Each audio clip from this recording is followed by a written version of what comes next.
Dion go for Eddie. How's it going, Renee? Good and you? It is hot, but it's better now. Yeah, talk to Renee. Can you hear? Yeah, I can hear you. You're very faint. I can hear you though. Can you turn this up a bit? Okay, just looking for the volume. Top volume. Top volume, this Top one. volume. Okay, yeah. Oh, yeah, it's at the... Switching this up.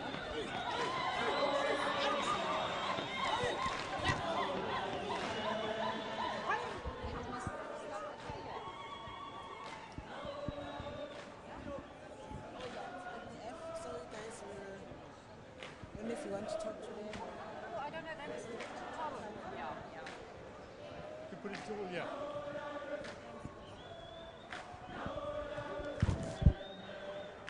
It's hot with that on.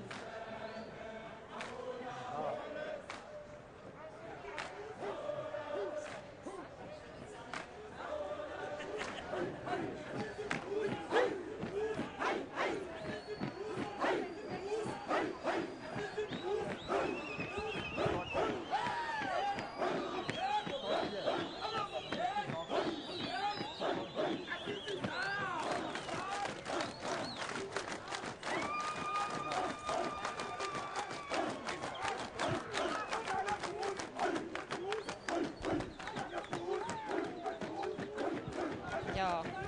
I can hear you. Yeah. It's just very faint. Can't you?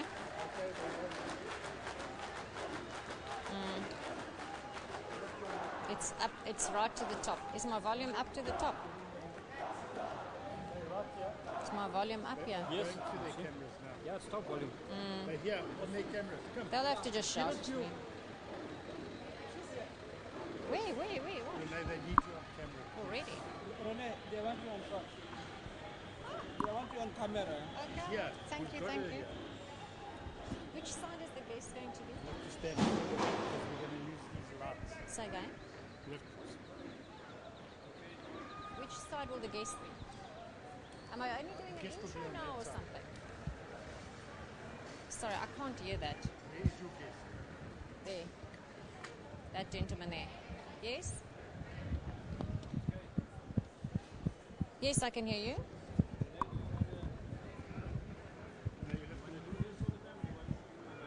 I can't hear. Do you want to do this with your mic or do you want me to give you a mic? It's fine. Let me do this. Yeah, I'm used to this. For the light, you have to stand closer to that rail.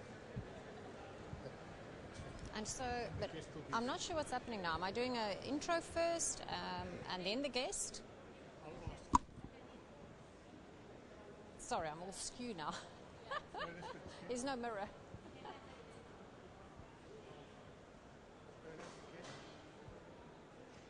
They want to know, Renee wants to know if she's doing something on her own first.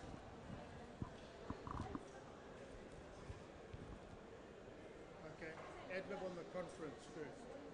Oh, just very briefly, I suppose. I haven't prepared for. Oh, okay. Oof, this lights a lot.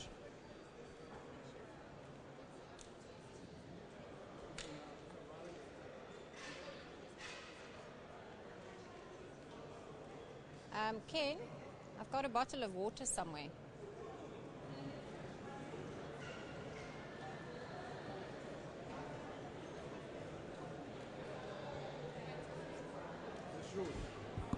Thank you. I'm just very thirsty because we're sitting in the sun. Sorry?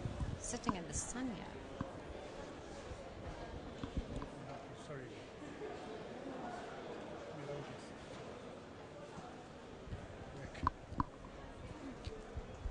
And you see me immersing that all over my computer.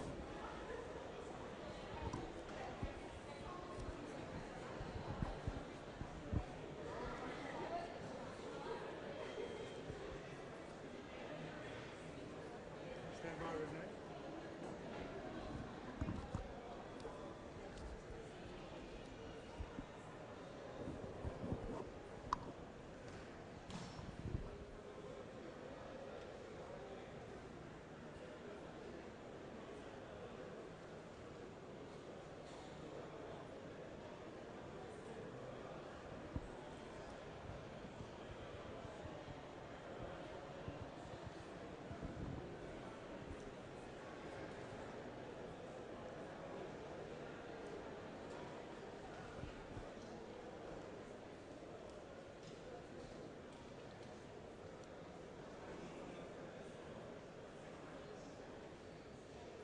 Good morning, Eben, yes.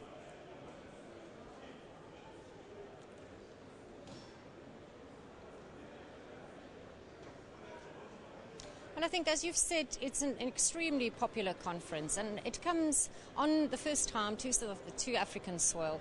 And it's also in Africa, where we've seen great progress being made in the last few years. Lobby groups have indicated that there's been progress in terms of reforestation. We've seen in countries such as Malawi and Ethiopia, where reforestation actually helped with improving agricultural progress in these countries.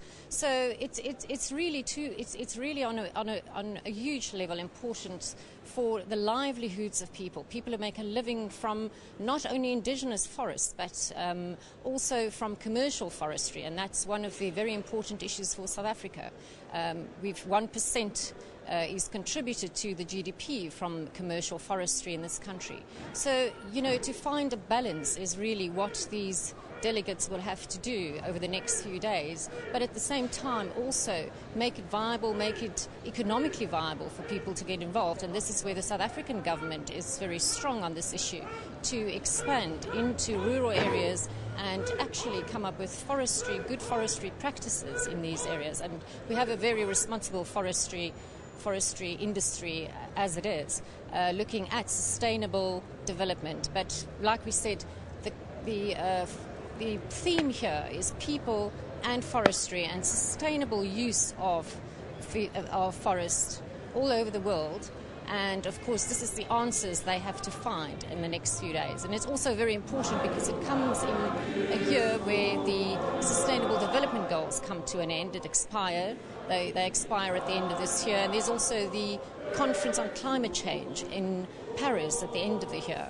All these issues will be in the minds of the delegates here to come up with good practices and policies to shape the future of the forest around the world.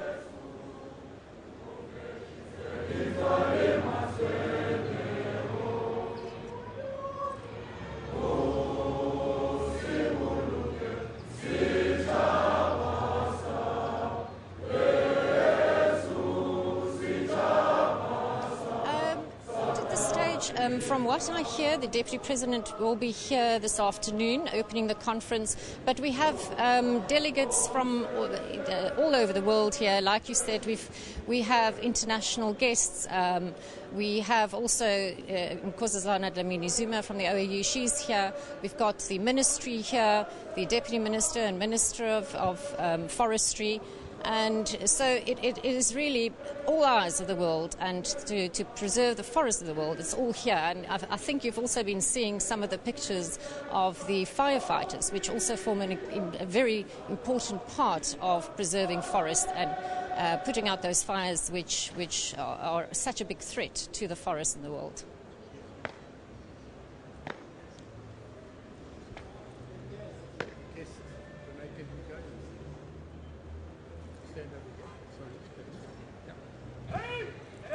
I can't hear you. I've got a guest here.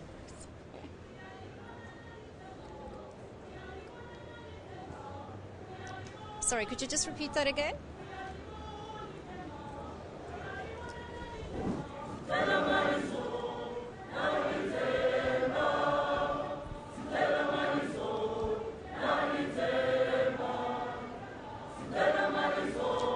Yeah, like I've said, it is incredibly important to look at the ways of preserving forestry, obviously with sustainable use of commercial forests and even of indigenous forests, because all those areas are under huge threat.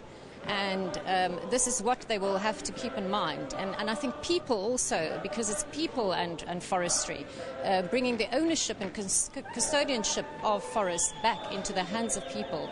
And that is one of the focus areas of the conference. Can I introduce my guest at this stage? It is Ken Carstensen. He's from the Forest Stewardship Council. If you could just tell us, what would your focus be at the conference? What would you think these delegates should be focusing on to come up with viable solutions?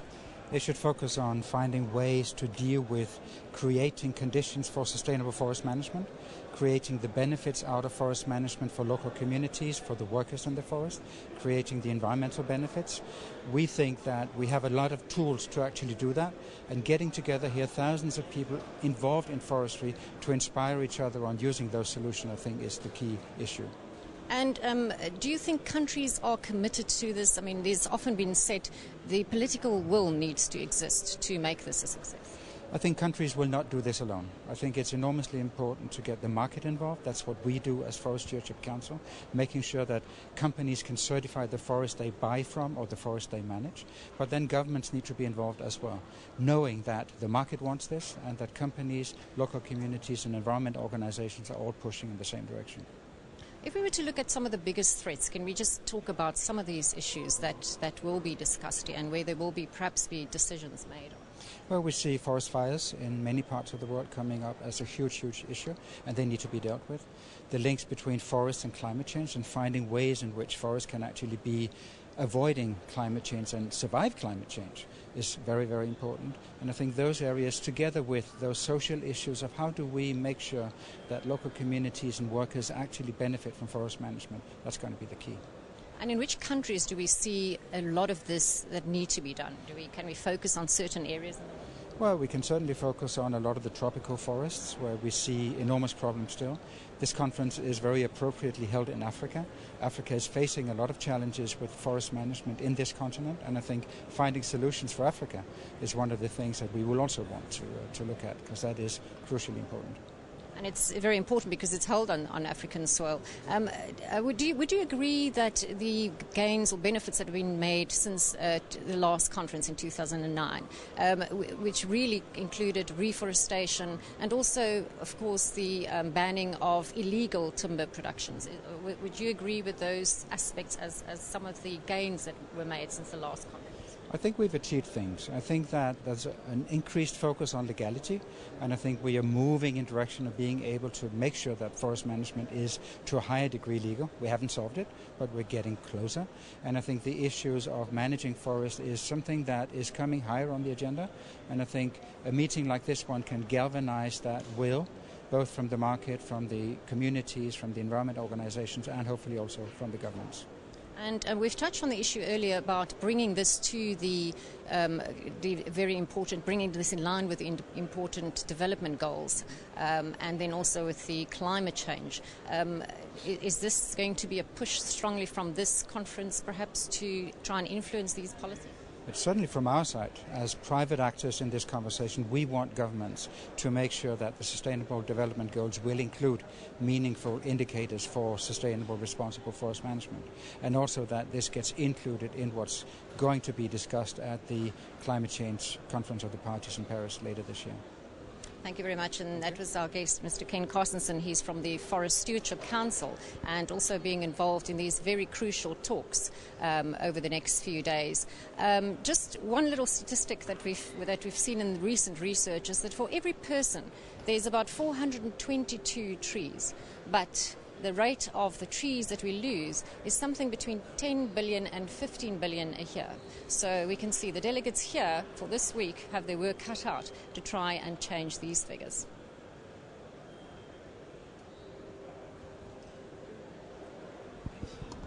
Okay. Are we done? Sorry for that. That's fine. Thank you very much. Thank you. Thank you very much. Nice to meet you. Nice to meet you. Yeah. We'll see you again.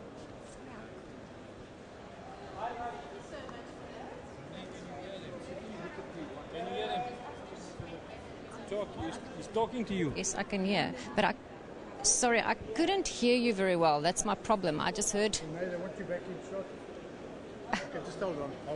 Oof, it's harsh. Poor guest. Yes, I can hear you now, but I tell you, it's been very low. When you said I shouldn't talk, I wasn't quite sure where you're talking to me. Sorry, I hope I wasn't on air. I wasn't quite sure what was happening there. Yeah, they just said don't talk, because every time you spoke, they heard you in the studio. Oh, I see. Oh, I wasn't on air though. No, okay. Zandile here. Sorry, I'm also a bit confused. Am I on air or not? It's a researcher from Joburg. I secured the guest that you just interviewed. Thank you, Shabby. I threw him in at the deep end there. Yeah, no, it's fine. But, I think he was ready to talk. Anyway, I wanted to brief him, but we didn't have time. We didn't have time. It was a mission just to get in. was just a mission to get in. From where? Because I came in very quickly down from The downstairs. queues are ridiculous. See, we came in here, this side. Come right, if you come in from that side, drive right towards this side and you park right underneath here. Okay. We came from the main. No, you must park right, come right to this We're area. just going to relocate. It's the arena, yeah. You can drive and park right underneath. And I just walked up. I was the only person. Okay, great. This is a bit tight here for me as well. Gosh, I think that does sound okay. Thank you, Sally. Okay, so I'm still around here. I'm just. what else I'm doing, so. Yeah. I know the brief tennis is out of communication. You know how it is in this place. I'm going to go downstairs in here. What else is needed? Thanks, Renee.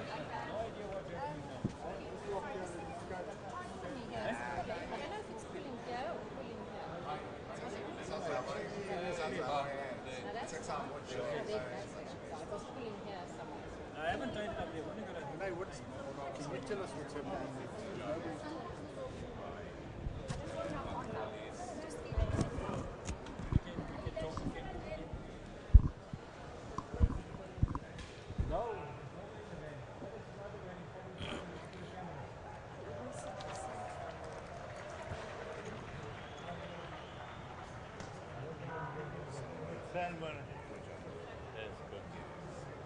Who feel famous lady with Juliet?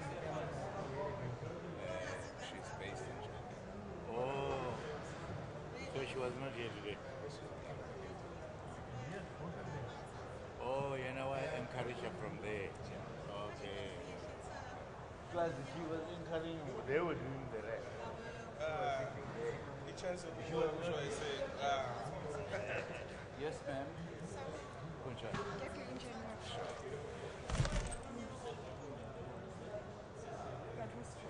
Yeah, indeed. So you're going up now?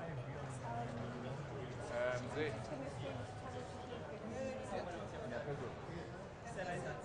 Oh, okay. Thanks.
Where we going? It is Sanbona. Etegwini madovu. Sanbona.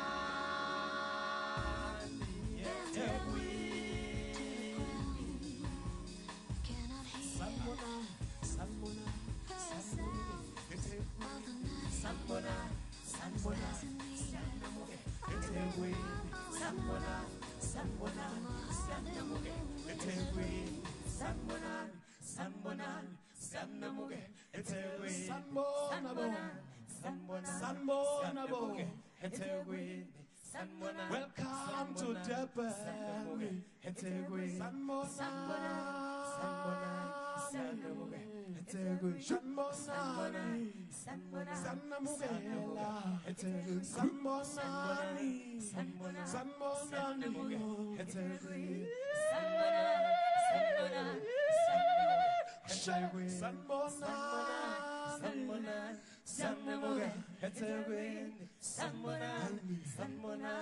Good morning, Green, hello, Sanmonan,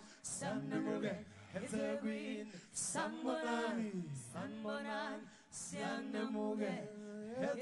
Green.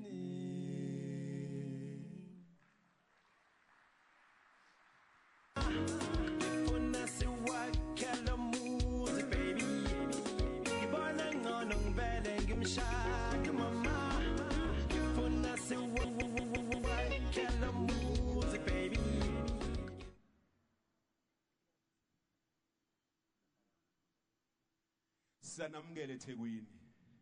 This is Afro Soul, proudly Durbanite. Welcome to Durban.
Thank you very much.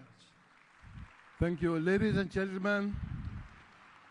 Her Excellency, the chairperson of the AU, Dr. Nkosazana Dlamini-Zuma, and the whole Intarish, they are entering the room. Please give them a hand.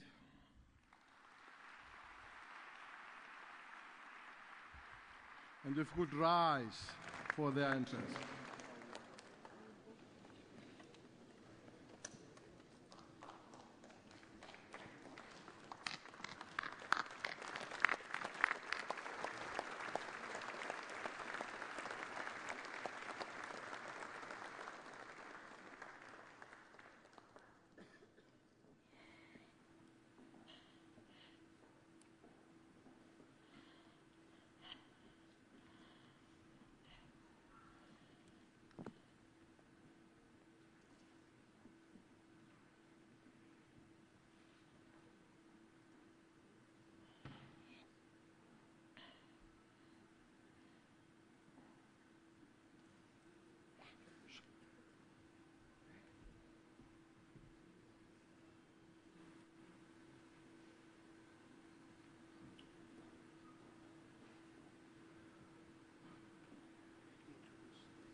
Good morning, ladies and gentlemen. Welcome to this beautiful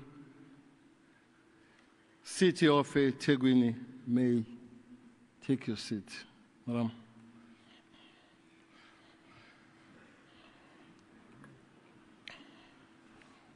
Welcome to this beautiful city with blue skies, birds singing,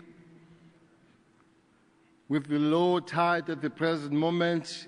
And the wind is very slow, and it's a sea breeze that you breathe here. This is eThekwini in the province of KZN in the Republic of South Africa. Good morning again. My name is Peggy Cele, the Deputy Minister, Agriculture, Forestry and Fisheries. I'll be irritating you for the next few hours. But in that irritation, I'll be having a lot of power to decide that you stand or you sit.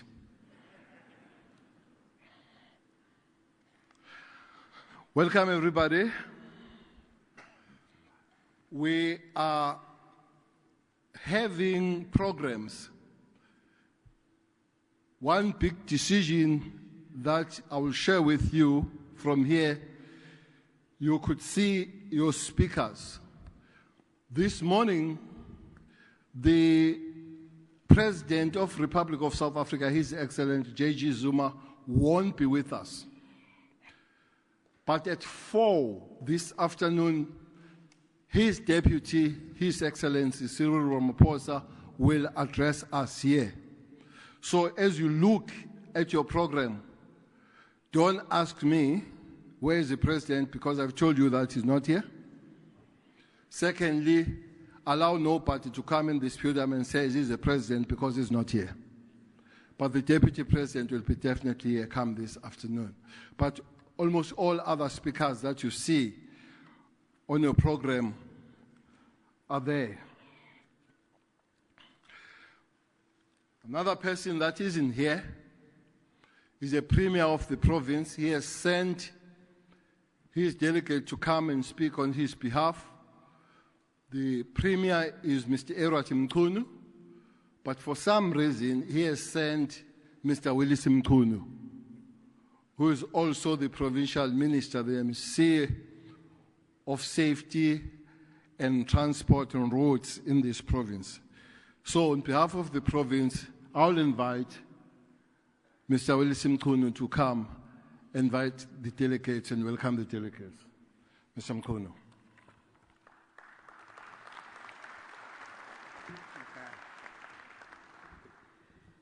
Thank you very much, Program Director, Deputy Minister Cele, AU Commission Chairperson, Dr. Nkosazana Dlamini Zuma, Minister of Agriculture, Forestry and Fisheries, Minister Zogwana, Minister of Water and Sanitation, Minister Mukonyane, all other government representatives present, deputy ministers, FAO Director General, distinguished guests, ladies and gentlemen, on behalf of the Premier of KwaZulu-Natal, Premier Senzo Mchunu, the people of KwaZulu-Natal, we wish to welcome you to this opening ceremony of the 14th World Forestry Congress.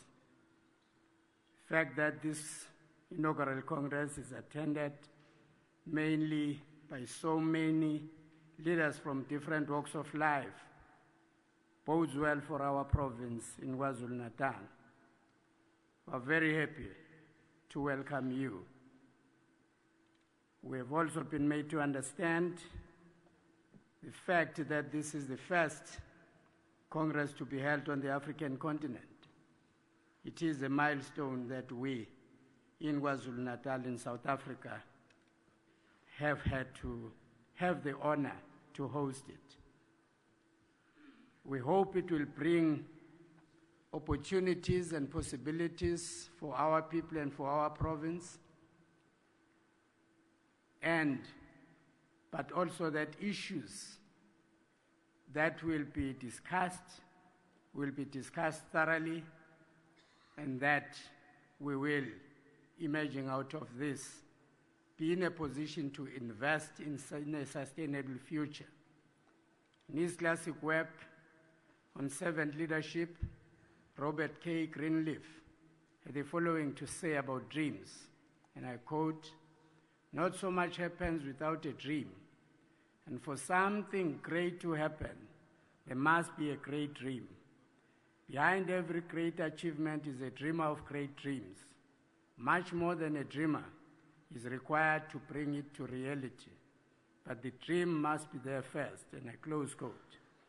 It is our pleasure and it is our honor and privilege to once again welcome you to Durban, KwaZulu-Natal, and hope that the dreams you are bringing here will be realized.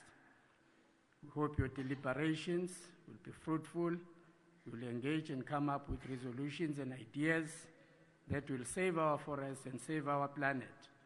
As a nation, we depend on a clear understanding of the nature so that we can save it and conserve it for our future generations.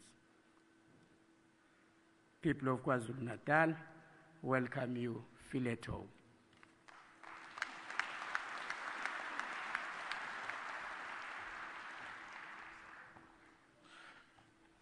Thanks, Magdungwana, Willis Mkunu.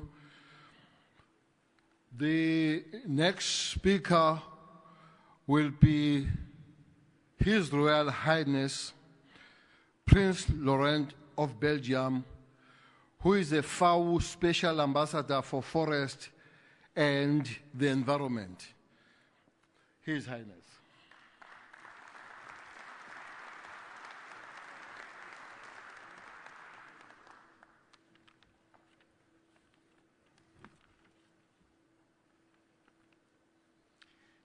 His Excellency Cyril Ramaphosa, Vice President of the Republic of South Africa, His Excellency Senzeni Zokwana, Minister of Agriculture, Forestry and Fishery of the Republic of South Africa, distinguished minister and participant countries, the Honorable Senzo Mchunu, Prime of KwaZulu-Natal Province. Sorry, I hear that people are laughing, but I'm not, as you can see, a local, so I have some... I do my best. Ambassadors can have good qualities, but not all of them. Mr. José Garcia da Silva, Director General of the FAO, Excellency, Ambassador and High Commissioner, dear participant, and if I may say so, dear colleague and friends. As FAO Special Ambassador for Forest and Environment, it is for me an outstanding honor and a great pleasure to address this Assembly on the occasion of the 14th World Forest Congress. Since 1920, the World Forest Community has gathered every 6 years to discuss and progress on the challenge that forests have been facing in a rapidly changing world.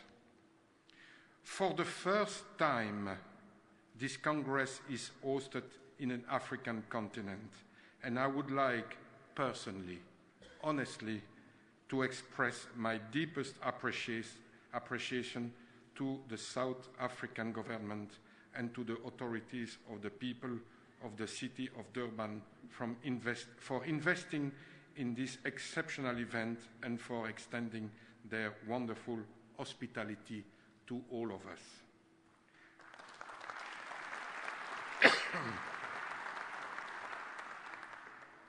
Usually, Congress on forest, on arid and semi-arid areas are held in European countries, which is, for me, difficult to understand. So I mostly appreciate the effort of your government. You are an example for us. Thank you.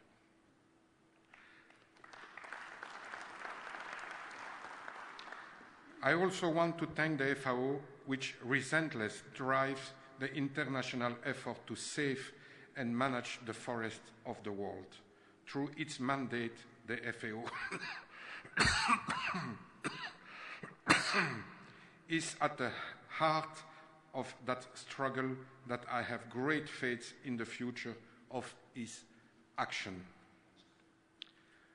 I would like first to pay tribute today to all of the foresters of the world, and especially all of those foresters who have shared with me their knowledge and love for the forests.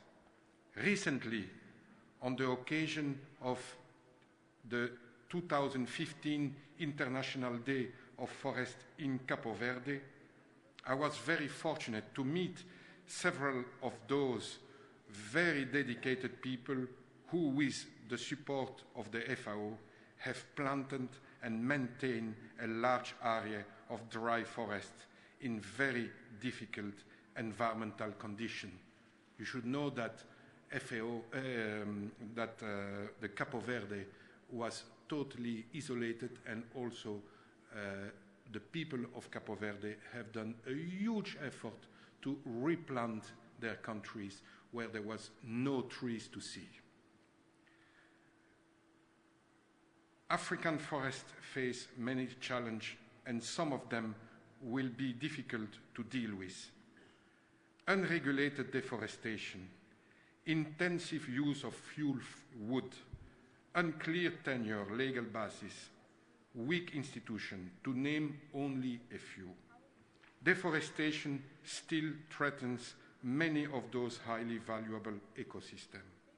This meeting represents a formidable opportunity to focus on the challenge by listening to the experts, of course, but also to the people who directly live from the forest and its resource. And that's very, very important. And only a huge meeting like this one can give this opportunity to local people. Let us not forget, indeed, that forests are first a resource that provides many essential services for local population as well as for the global environment. Yet, given the rapid change in the world in terms of population growth and consumer demand, we cannot consider anymore that forests and forest land are there to be grabbed. Forests are renewable resources that are now the concern of a broad range of stakeholders, from local inhabitants to regional communities, national government, but also the global citizen. They are essential components of our common future. It is encouraging in this respect to note that countries that have improved their forest coverage, like, I must say again, Capo Verde, are in general countries where food security and human development have progressed the most. In my capacity as ambassador of the FAO, I would like to further encourage the planting of trees in desert areas, and I offer my collaboration to those of you who are involved in such activities, like in the Gulf countries, for example. I must confess here that I am sometimes puzzled by the lack of interest for the forest of the part of young people, mature citizens or public authorities. It is because we take forests for granted that we prefer to look away in the hope that they will take care of themselves. It is because the work in forest or forester sector are usually not presented as a very attractive. Everyone knows gas and oil. This is well known, and also everyone knows what gas and oil can be, how gas and oil can be profitable. But people here should know what forest is, how forest is important for all of us. Whatever the case, I would like to encourage this Congress to look seriously at how we can make forest more interesting and attractive for the young people. And it's very strange to see, again, in the countries in Africa that I have been visiting, that young people have done their own small planting trees in their school, which we never do in our countries. Sorry if I'm very open to you. In all relevant countries, we must invest more in forest education, in professional forestry school, and in awareness program, making sure, of course, that the gender balance is always maintained. By this, I mean that women have an impressive role to play in educating the younger generation in planting trees. Participants in this Congress should redefine how to progress in forest education in Africa, driven by the specific needs of the various countries and regions.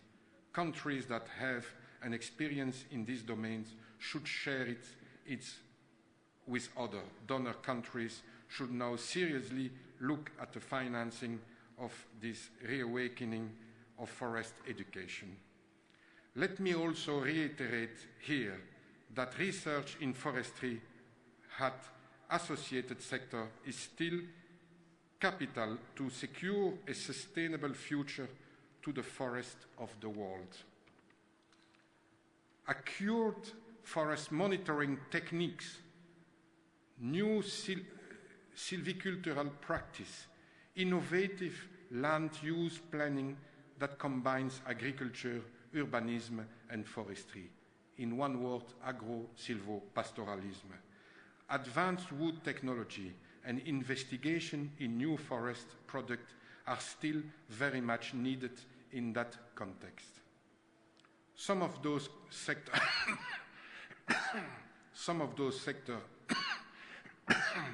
can offer very attractive job opportunities for young people who desire to pursue scientific or management career. I have heard in my career so many times that environment is a burden, is a cost. I never heard of very few times I've heard that environment is a way to attract people, to give job to the people. And you have so many jobless people in the world that can seek for a chance for a better living through forestation and environment.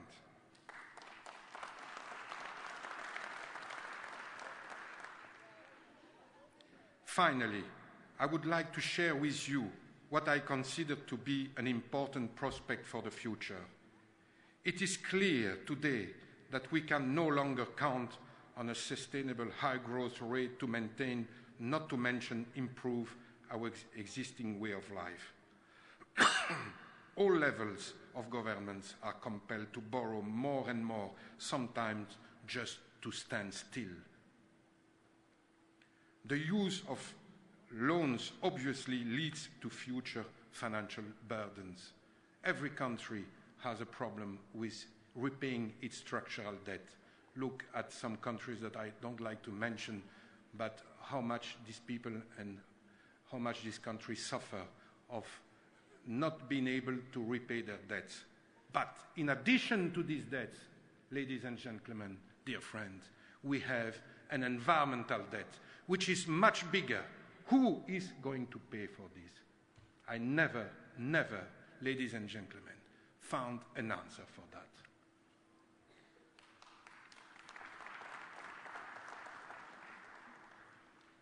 The need for an appropriate repayment schedule is well understood.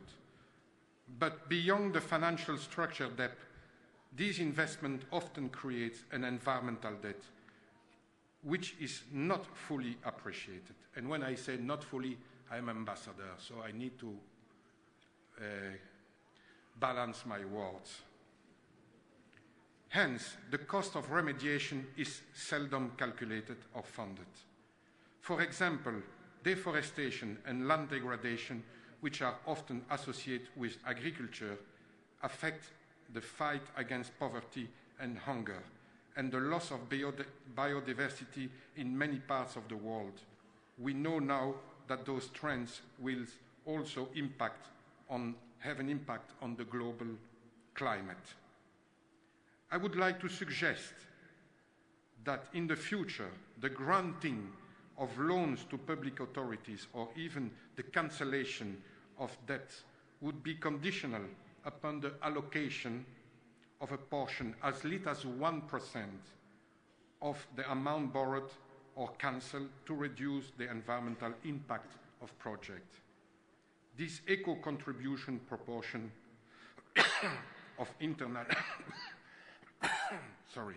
this eco-contribution proportion of international financing could contribute to a future environmental fund which should rapidly acquire considerable equity. If I take the example of the Paris Club have since 47 years cancelled for more than $683 billion. Let's imagine that a few percent of this cancelled debt could be allocated in a fund for environment. Thank you. This would, from my point of view, make a great difference today. The important point which I wish to stress is that a simple scheme could result in profound and positive changes for our society. I am someone who tried to defend simple scheme because simple scheme can make a huge difference. In closing, distinguished participants, I would like to call on you to take seriously your role as advocates for forest for the coming years. When I say forest, I also speak about people and the animals who want to survive in this forest. I call on you to develop innovative approach to the conservation, management and use of the world forest resources. A continuing lack of attention to our global environmental should not be tolerated anymore and even considered reprehensively. I hope, again, as an ambassador, I have to weight my words, but I hope that one day the international community will consider badly the group of people or the people who are disregarding the environment. And that will be, ladies and gentlemen, dear friends, a great step forward.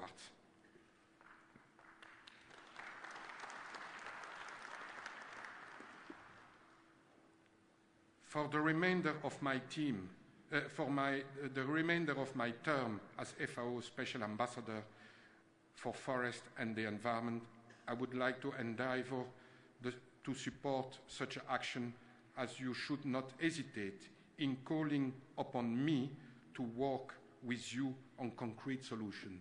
Again, please never hesitate to call upon me to support your ideas, to support the ideas for the interest of the world, of every one of us. I thank you for the effort and wish you a very successful Congress. Thank you so much.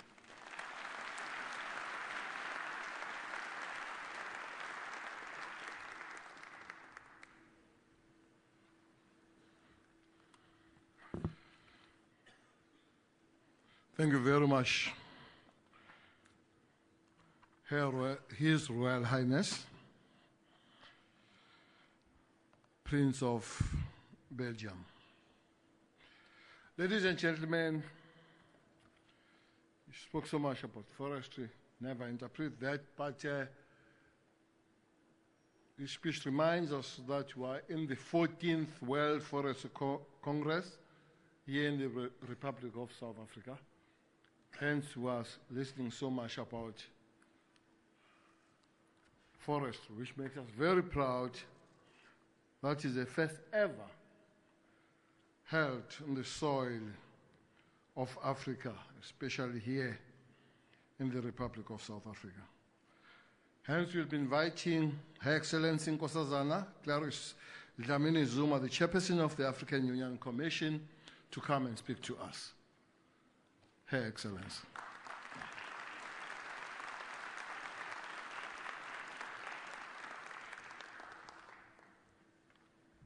Thank you very much, Program Director, Your Excellency Peggy Cele.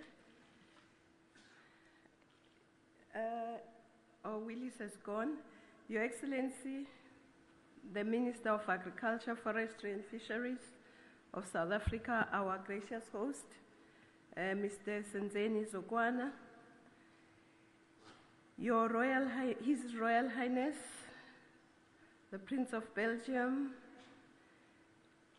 Dr. José Graziano da Silva, Director General, Food and Agriculture Organization, Minister of Water Affairs, Nomvula Mkonyane, and all the ministers who are here, and deputy ministers and leaders of delegations, Your Excellency, Mrs. Tumsile Rodapis, AU Commission for Rural Economy and Agriculture, distinguished delegates, ladies and gentlemen, but before I get chased out of Durban, I must greet His Worship, the Mayor of Durban, Mr. James Nxumalo. It is indeed with great pleasure to welcome you to the 14th World Forest Congress, which we as Africans are proud to host for the very first time. We are grateful to the Food and Agricultural Organization, FAO, and the global community for this opportunity. My sincere appreciation goes to the President, the government, and the people of the Republic of South Africa for their warm welcome, gracious hospitality, and excellent arrangements. I also want to express our gratitude and pleasure at seeing the young men and women who work on fire paradingly so proudly. And also to add that I'm told that this country, South Africa, has the highest number of women working on fire in the world.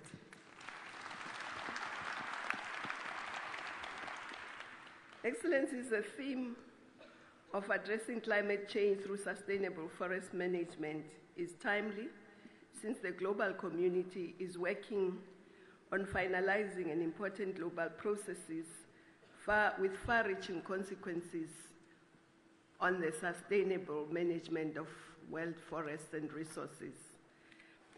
The expected adoption of Sustainable Development Goals and the anticipated agreement on climate change at the United Nations Framework Convention on Climate Change, COP21 in Paris, at the end of this year are beacons of hope to squarely put forests and the resources and services they provide in the development context. I trust that this Congress will provide further insights and opportunities as the global community concludes these landmark agreements. Excellencies, ladies and gentlemen, the African Union attaches a high premium to forests. Forests constitute one of the most ancient and most important habitats for humans and our precious wild flora and fauna. They constitute a resource of livelihood in terms of fruit and food, as well as wood for construction, just to mention a few vital uses. They also constitute catchment areas for many of our invaluable rivers and lakes, which are key sources of fish and means of transportation, in addition to them being tourist destinations.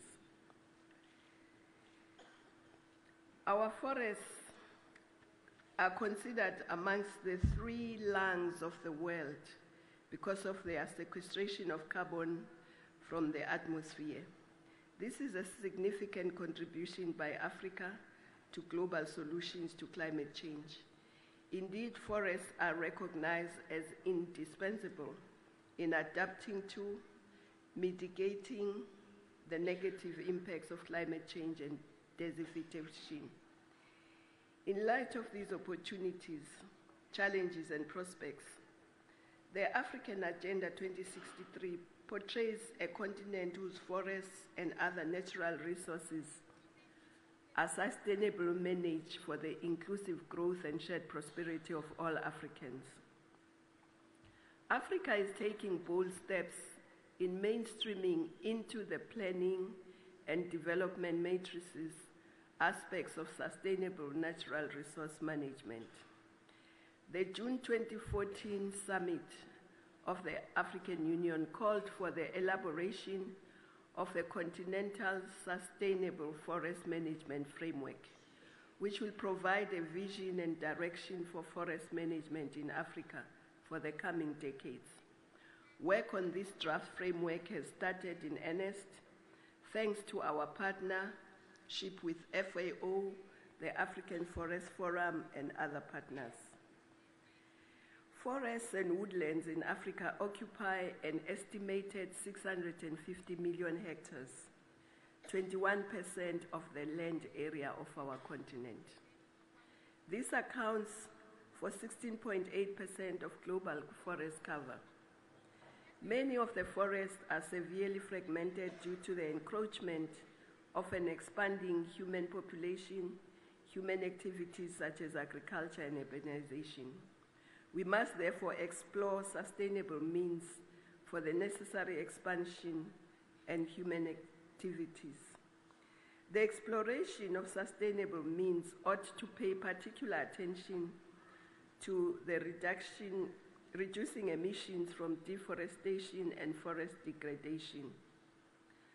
Africa, with the second largest contiguous block of forest in the world, stands to benefit a lot from this mechanism, provided we put in place the right institutional and policy frameworks.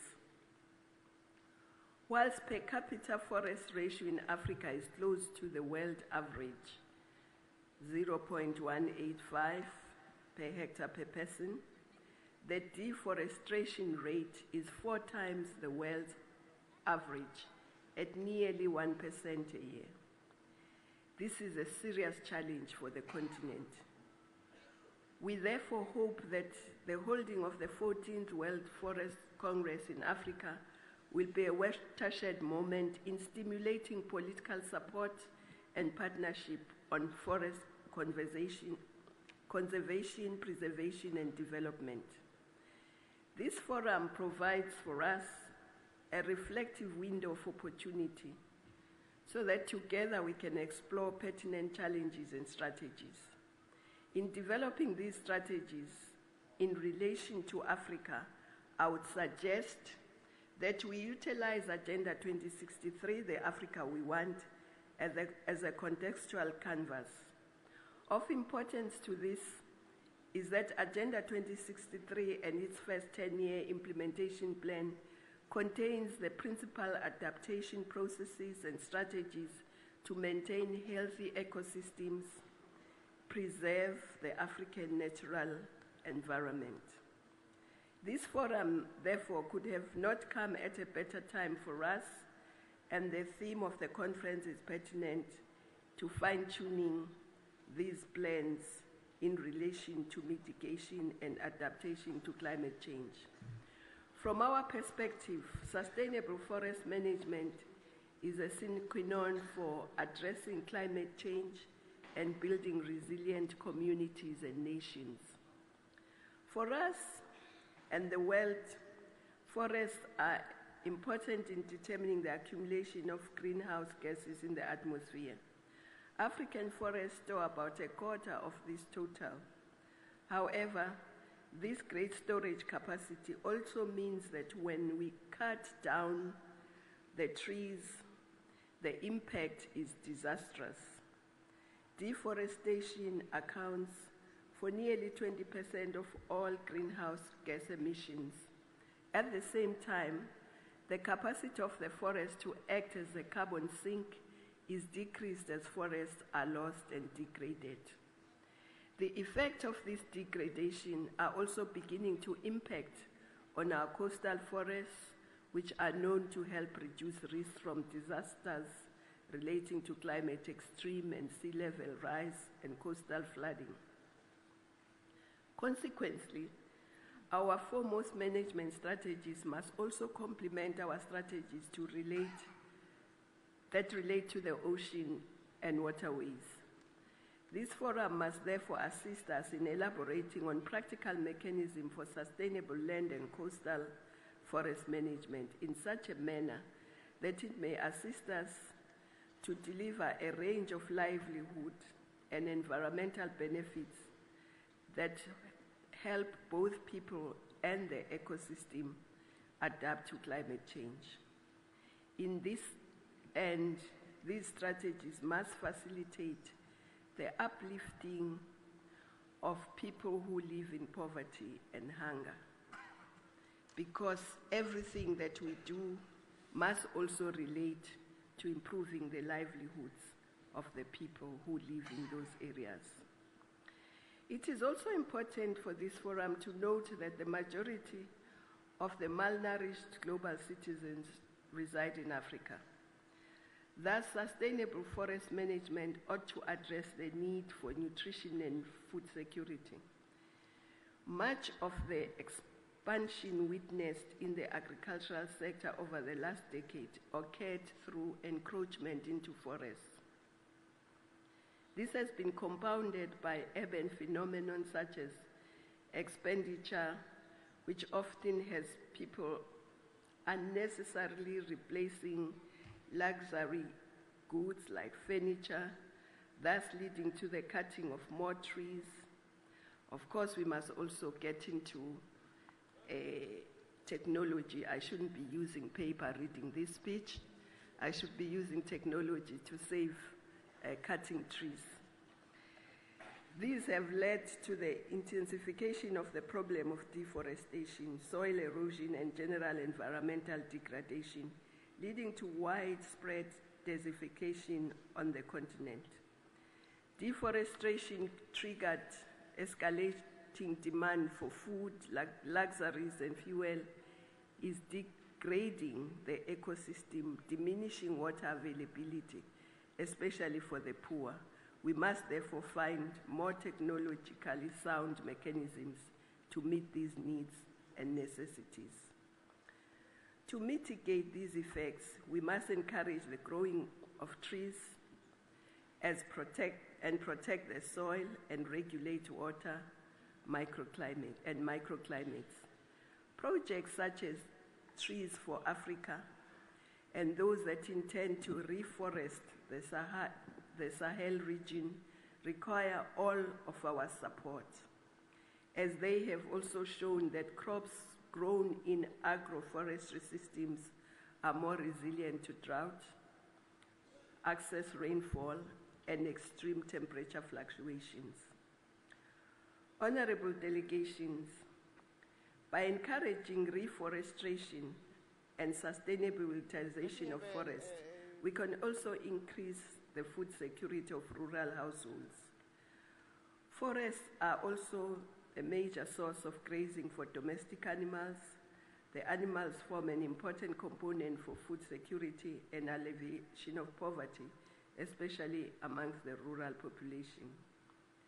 The ultimate goal should be the eradication of poverty, which will require all of us to embark on a path of inclusive growth. Currently, our forests account for between 6 and 8% of the GDP in Africa, the highest proportion in the world. In Central and West Africa, the forest sector contributes more than 60% of the gross domestic product. Through export of timber products, Africa's wood production, including round wood and fuel wood, this increased from 340 million cubic meters in 1980 to 699 million cubic meters in 2000. However, the forest, like all our natural resources, is not an infinite resource, and so we must, as advocated by Agenda 2063, encourage the diversification of our economies as we pursue the sustainable inclusive growth. But reforestation must also form part of the diversification of our economies. Our growth path will also place added pressure on our energy sources. Fast-growing species of tree and woody shrubs can provide biomass or biofuel for heating and power generation.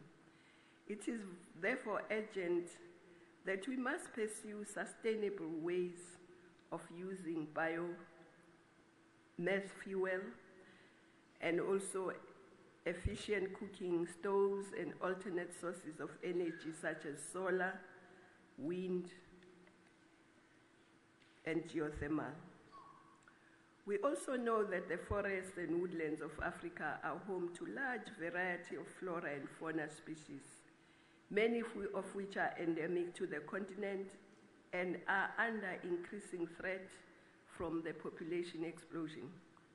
A key area of global concern for biodiversity conservation in Africa is the seemingly insatiable demand for ivory and rhino horns on the global market, which is fueling an unprecedented decimation of our major and iconic wildlife like elephants and black rhino. The illegal trade in wildlife prompted the African Union to call for serious measures at all levels to curb the trade in wildlife products. Ladies and gentlemen, the sustainable management of forests and forest ecosystem has a direct bearing also on peace and security on our continent. Insurgents or militant groups or rebels often use illegally exploited forest products such as timber and fuel wood to finance their activities. The trade in timber and wildlife is a classical example, which is supporting the proliferation of arms on the continent, thereby undermining our peace and development efforts. We therefore need to strengthen forest governance structures at all levels, enhance regional collaboration on forest resource management, to enhance our surveillance capabilities, to track and halt the activities of these destructive groups. The fact that forests often traverse national boundaries means that they have the potential to nurture regional cooperation and promote peace and peaceful coexistence amongst countries. With forest and forestry being an important part of the agricultural sector where women are active players, Africa must continue to mainstream gender equality and strengthen the role of women in forest-related projects and programs. 75% of farm workers on the continent are women. So modernizing agriculture by providing new technologies and irrigation and making the agricultural land more productive will decrease the demand of more land and destruction of forests in order to increase agricultural production. Empowering women and youth in the forestry sector can create significant development opportunities and generate important spillover benefits for their household and communities, particularly in rural areas. Given their knowledge and roles in the forest and forestry sector, women need to be sufficiently represented in relevant institutions, accepted as stakeholders with specific opinions and interests, and empowered to have a say in the transformative decisions. Efforts to empower women in the forestry sector include advocating for and enacting good governance systems for biodiverse conservation. Provision of ecosystems and mitigation of climate change are now recognized as some of the important roles of forests and have become an integral component of sustainable forest management. Ladies and gentlemen, in conclusion, I would like to say that Africa suffers from a wide range of challenges. These challenges are attributed to factors such as rapid population pressure, low investment, especially in alternate sources of energy, and weak public sector institutions and policies on forest resource management. Government actions, therefore, need to be intensified to change the trajectory to address these concerns.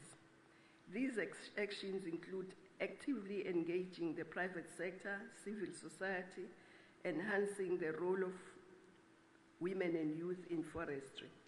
In so doing, we must also explore sustainable woodland resource management whilst also upscaling the capacities of public sector institutions that are responsible for forestry resource management.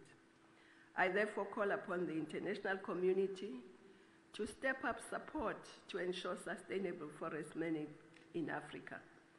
This is more so because our forests are important global resources, especially in the areas of climate change mitigation, in addition to their vital role in livelihoods. I would like also to take this opportunity to reiterate our appreciation to the strong partnership that we have with FAO in supporting forestry development in Africa. At the same time, I would like to use this platform to encourage FAO to do more in enhancing capacities to ensure the sustainable management of forests in Africa. I wish to also reaffirm the commitment of the African Union to advance the cause of promoting and protecting our treasurable forests. I thank you.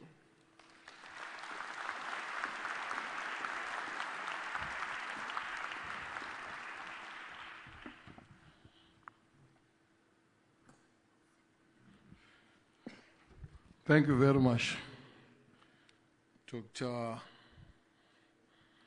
Dlamini Zuma. The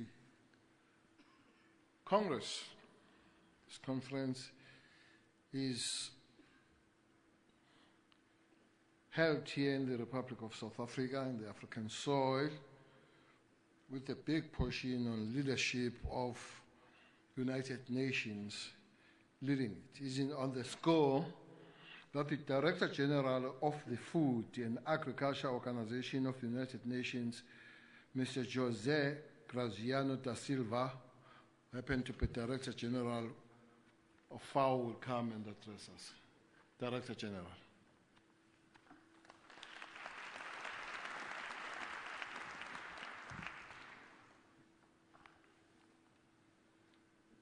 Your Excellency Prince Laurent, of the Kingdom of Belgium and Special Ambassador of FAO for Forest and Environment,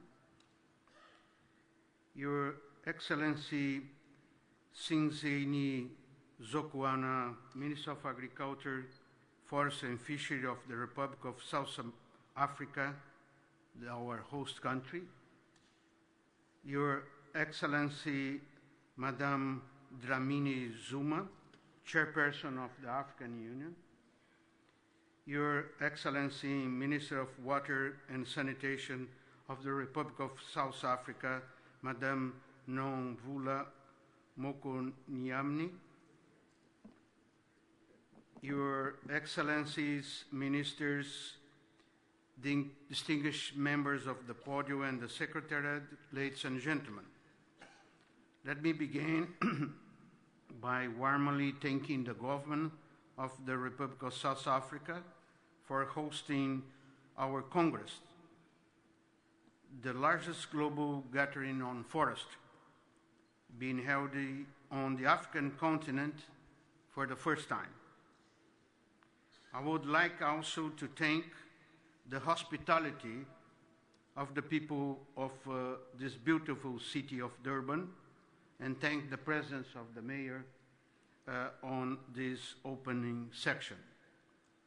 I would also like to thank the Secretariat, the Master of Ceremony, and all the people that has been working behind the scene. The theme of this Congress, Forest and People, Investing in a Sustainable Future, points to a pressing global need. Many of the major challenges facing the world today came to the fore during recent negotiations on the post-15 development agenda. Chief among these is the need to eradicate hunger and poverty by 2030, while ensuring lasting protection for our planet's natural resources. Forests, which cover 1/3 of the world's land area, have a crucial role to play in the achieving of the Sustainable Development Goals to be adopted by the international community later this month in New York.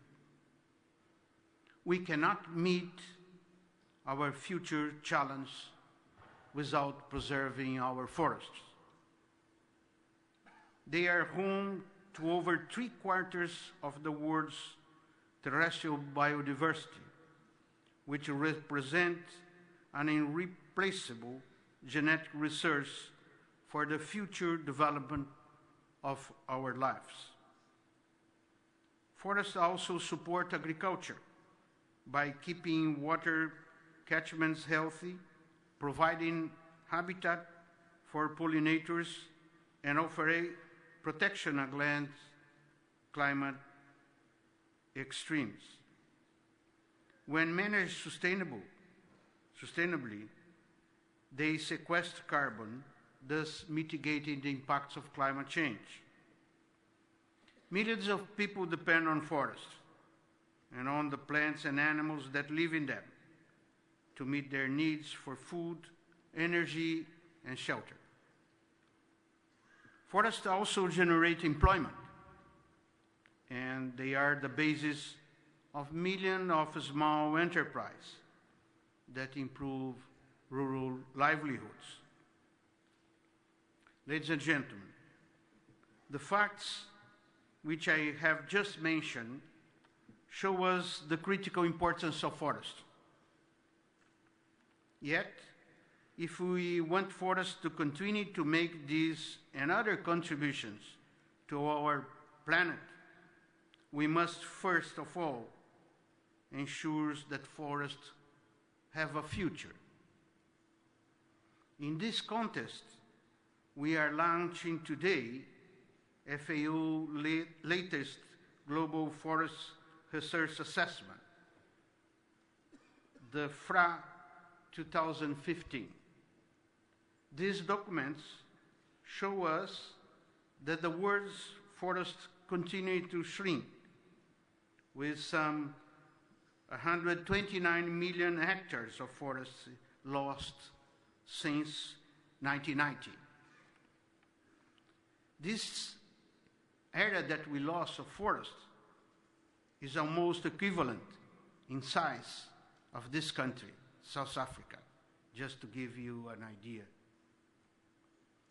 But the document, which builds on existing data and is more comprehensive and reliable than ever before, also provides figures that must encourage us to step up our efforts to safeguard forests in a sustainable way. First of all, while the rate of net global deforestation continues positive, it has slowed down by more than half over the past 25 years. Despite we are using today more forest products than ever. In addition, an increasing amount of forest areas have come under protection, while more countries are adopting and improving sustainable forest management practices. We have been protecting our forests better. About 13% of the world's forests, more than 500 million hectares, an area larger than the territories of two largest African countries, Algeria and DRC, are now designated primarily for biodiversity conservation.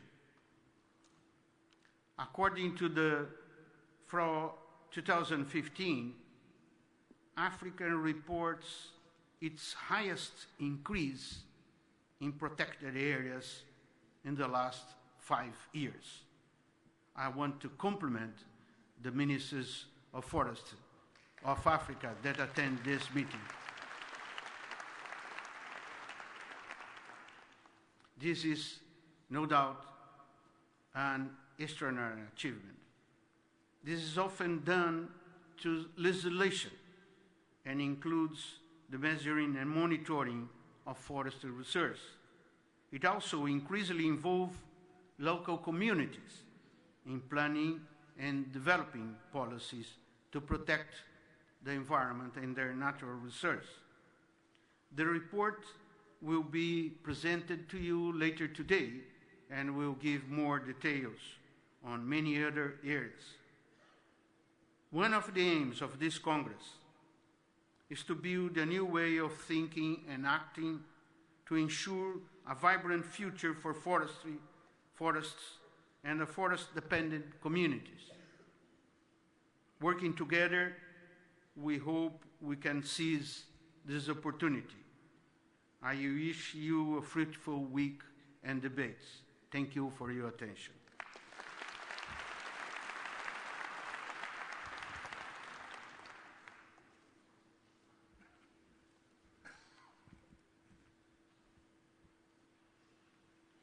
Ladies and gentlemen, on behalf of the DG, we will announce the video that will be our hello and participation of the Secretary General of the United Nations, His Excellency Ban Ki-moon. The video, please.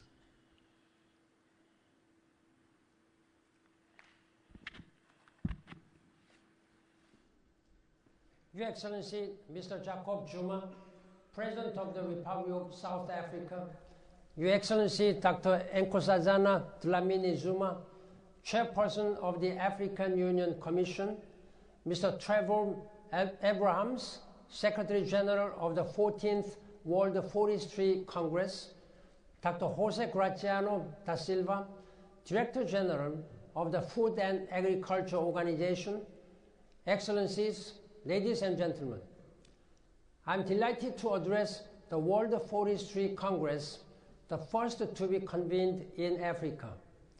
I thank President Zuma and the government of South Africa for hosting this important event. Forests are essential to life, yet too often they are under assault from harmful practices and short-sighted policymaking. Maintaining their health is one of the greatest challenges facing present and future generations. The member states of the United Nations have recognized this by featuring forests prominently in the 2030 Agenda for Sustainable Development, to be adopted by world leaders later this month. Sustainable Development Goal 15 enshrines the objectives of protecting ecosystems, sustainably managing forests, combating desertification, reversing land degradation, and halting biodiversity loss. Moreover, healthy forests are vital for the achievement of several other goals, including ending poverty and hunger, achieving sustainable agriculture, ensuring sustainable water management, and combating climate change. This past July, member states adopted a resolution renewing the mandate of the International Arrangement on Forests and providing a roadmap for sustainable forest management. I count on foresters, forest-related professionals, and other stakeholders to realize the potential of forestry and make sure that forestry contributes to the implementation of the Sustainable Development Agenda. Please accept my best wishes for a successful Congress. Thank you.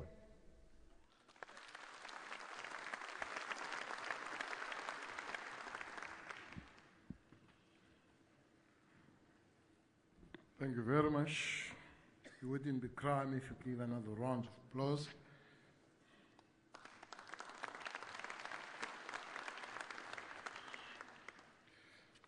Can hear you're very economical with your applause, but it's okay.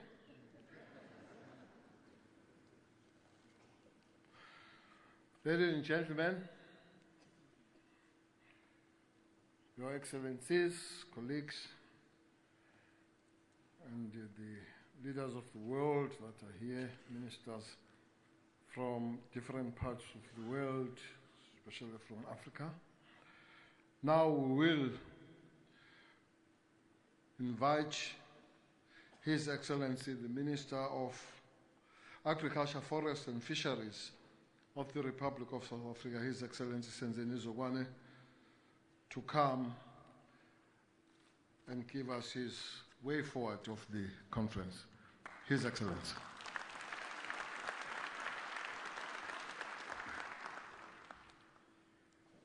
Thanks, Program Director. His Excellency George Viana, the President of the Federal State of Brazil, His Royal Highness Prince Laurent of Belgium and FAO Special Ambassador for Forest and Environment, Dr. Nkosazana Dlamini Zuma, Chairperson of the AU Commission, His Excellency the former Prime Minister of Sweden, Göran Persson, Minister of Water and Sanitation, Nomvula Mokonyane, my fellow ministers of the Republic of South Africa, fellow ministers both for environment, forest, natural resources, land and related portfolios from Democratic Republic of Congo, Ethiopia, Gabon, Republic of China, Madagascar, Nepal, Rwanda.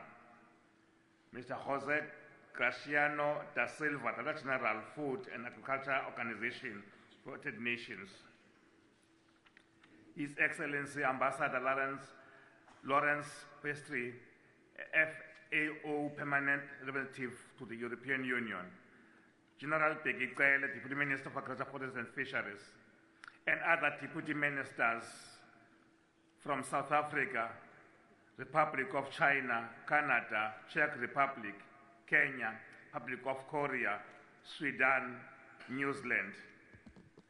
And may I rush to mention that amongst us there's also the Minister of Cameroon, the Premier in his absence, members of the Executive Council, Mr. James Nxumalo, Executive Mayor of the City of eThekwini, representatives of various governments represented here, representatives from the UNOCH agencies and programs, representatives from intergovernmental and NGO across the world, members of the diplomatic corps here present, distinguished delegates, ladies and gentlemen.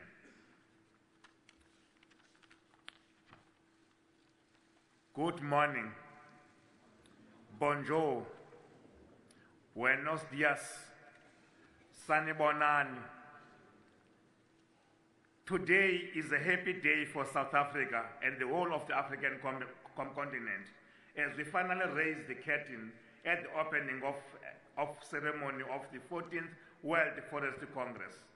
It is a particular honor for our country to host the largest gathering of the global forestry community on African soil for the first time since its inaugural World Forestry Congress in 1926. We are indeed privileged to host this 6-yearly event at which we will have the opportunity to shape the policy agenda on sustainable development and the future of forests and forestry.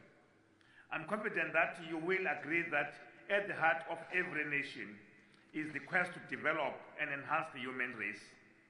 The theme for this Congress, namely forests and people investing in sustainable future, namely, in particular, more relevant given the diverse challenges of people of the world. Forest and forest sector continue to play a very important role in the lives of people in the world. Forests supply basic needs mainly to many of the poor peoples. Wood fuel, building poles, medicinal plants, and edible fruits. Sources from forests are all critical to the livelihood of the rural poor, hereby creating a safety net. Forests not only deliver timber and timber products, but also derive non-wood forest products, which improve the socio-economic standing in our communities. Trees and forests also contribute towards food security. The importance of the environmental services we derive from forests cannot be overemphasized. These include biodiversity conservation, climate change mitigation, and protection against desertification and land degradation, watershed services, and tourism. In my humble view, there's still a lot the world needs to do to ensure that the benefits of forests are leveraged. Various reports and discussions have shown and confirmed that better and more sustainable use of forest resources can make a significant contribution towards meeting many of the core global challenges, including poverty and hunger, climate change, and more sustainable sources of bioproducts and bioenergy from human use. Program Director, distinguished delegates, ladies and gentlemen, forests and forest sector are well positioned to contribute to mitigate the world's major developmental challenges. Some interventions I think the national forest community can make include strengthening the area of forest research and development. Research has shown that trees and forests have the potential to mitigate the effects of climate change. The international community has a role of encouraging the people of the world to plant as many trees as possible, particularly trees of native species and fruit trees which can provide nutrition to our communities. Research and development have to be carried out consistently, particularly on timber quality, tree breeding, hydrology, and pests and diseases which threaten our forests. We should also be mindful of the increasing threat of unwanted forest fires, which has compromised the shifts in climate patterns across the globe. More than R500 billion of commercial forests are lost annually to fire in South Africa alone. The South African government working on fire program has made a significant impact on our capacity to manage this threat.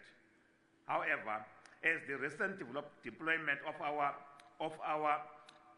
our team to other countries' firefighters to Canada demonstrated the scale of forest fires in changing climate conditions and call for further national collaboration to meet these challenges.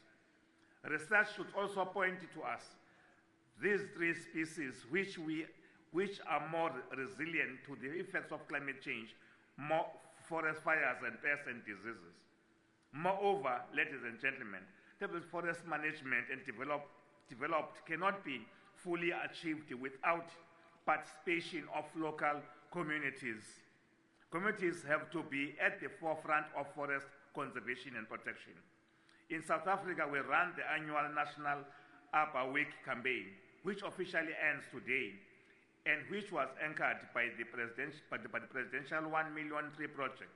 We also recently started with the 1 Tree, 1 Child project, which all aimed at raising awareness on the importance of trees and forests and encouraging communities to plant trees to ensure food security. Ladies and gentlemen, South Africa is forging ahead with the promotion of sustainable forest management development strategies. To this end, over 82% of Africa's commercial timber plantations have received certification from the Forest Stewardship Council. This makes South Africa a country with the highest proportional plantation area in the globe. For South Africa, our tree planting efforts should also be seen as part of our redressing the inequalities of our past. On the one hand, we have big cities like Johannesburg, which is regarded as having one of the largest man-made forests through the extensive urban forests which were planted. On the other hand, at the dawn of democracy in South Africa, we found many of our townships, particularly our townships, characterized by barren, treeless piece of land. We have since embarked upon a number of initiatives aimed at the greening of our townships through the efforts of government, NGOs and corporate support. The potential is clearly there to expand such programs by tenfold and more. And it is my sincere hope that one of the lasting legacies of this Congress will be a more comprehensive campaign to bring about greening of our townships with trees which will change the character of our townships, bring shade, nutrition, and all the associated benefits of trees to our communities. As one of our stalwarts of our struggle once answered when asked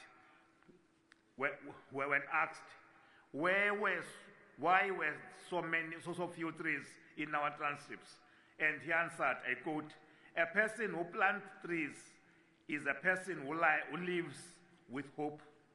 This is not only an apt observation about the long-term commitment which one needs for tree planting, but an insightful observation of the dehumanizing impact of the apartheid policies. We now must restore hope in our communities. We can alter the apartheid landscape in which most of our people still live in.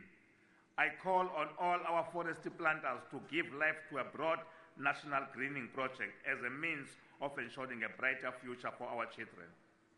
The youth is a critical part of any notion of future development. It is critical that we engage our youth to explore the many streams of endeavor in the forestry sector, and I'm happy to see this Congress program, including a special session on youth and forestry.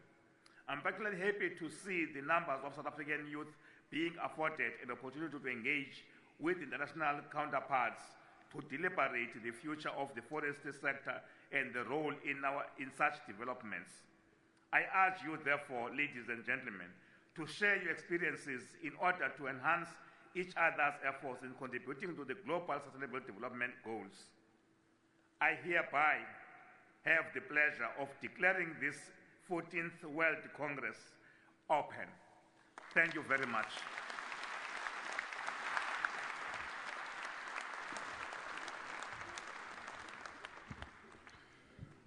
Thanks, His Excellency Minister Zwana. Ladies and gentlemen, we are attending the Congress with the theme, Forests and People Investing in a Sustainable Future. For that, we'll have to make sure that that sustainability is sustained.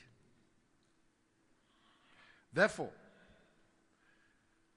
this top table of leadership will give us the space, because they'll walk out to plant, I'm told, the millionth tree. We have been having a campaign of planting million trees here. Looks like today they are planting that millionth tree.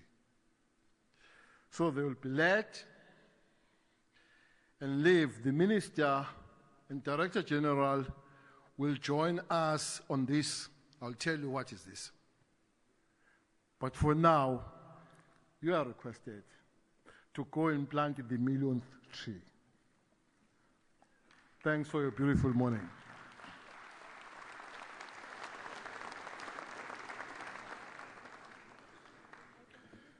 Ladies and gentlemen, you will sit, stretch, stand, stretch, sit, while we are converting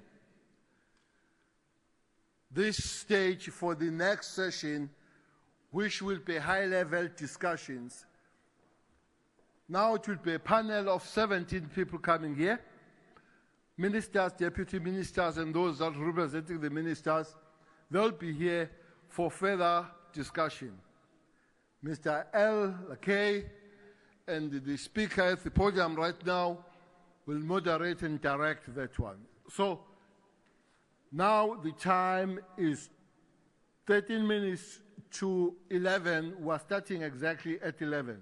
So those that are coming here to rearrange, please come up when everybody is stretching without leaving.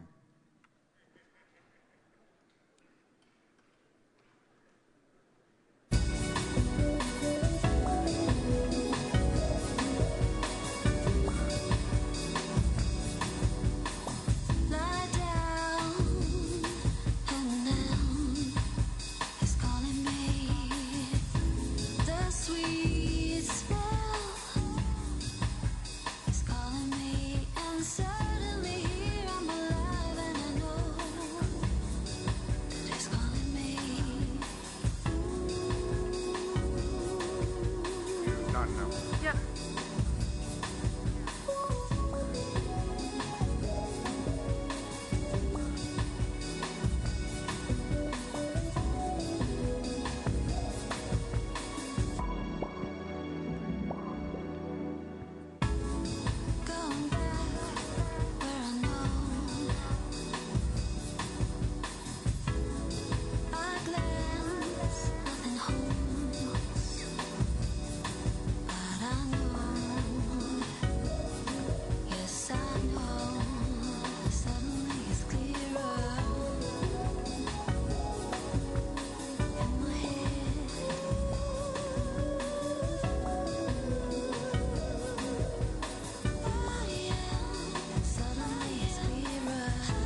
run out to make amends.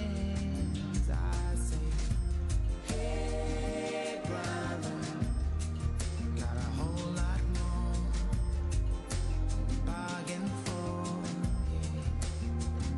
I say, hey brother,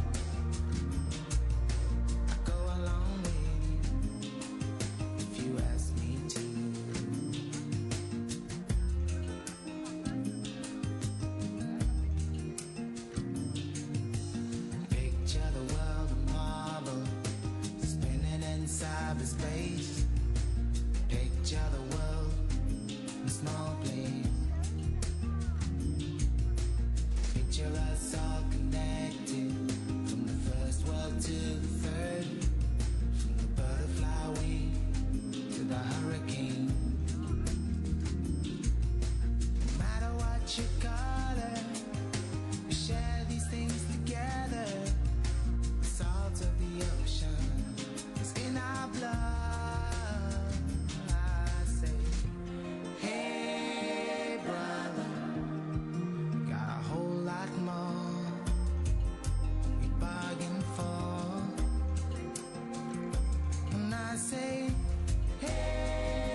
done with the one I love. When I look into your eyes, I see no surprise. I always thought it was sad, the way we act like strangers after all that we had. We act like we had never met. You make believe I've never seen your face so neat. Don't catch my eye. Don't register a smile. You were more than just a friend. Oh, the feeling, it never came to an end. I can barely see. I always thought it was a shame that we have to play these games. It felt like you really knew me. Now it feels like you see through me.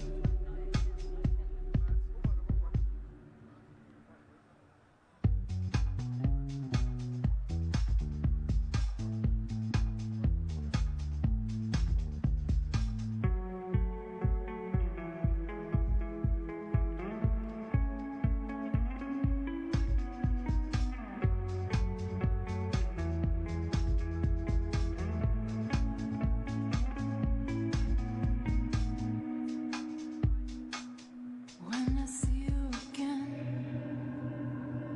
I'll know not to expect. Stay one step away.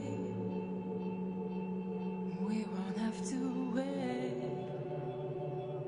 When I see you again, and I'm greeted as a friend, it is understood. When we did all we could,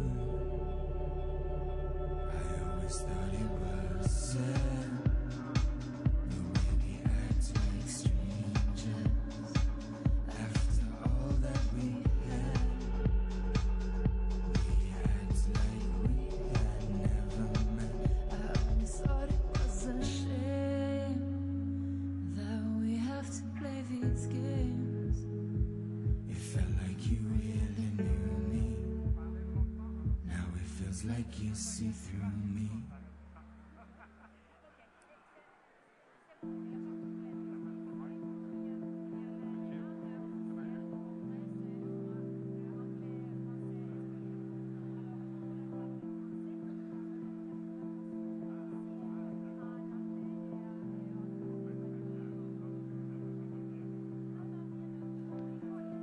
Look now,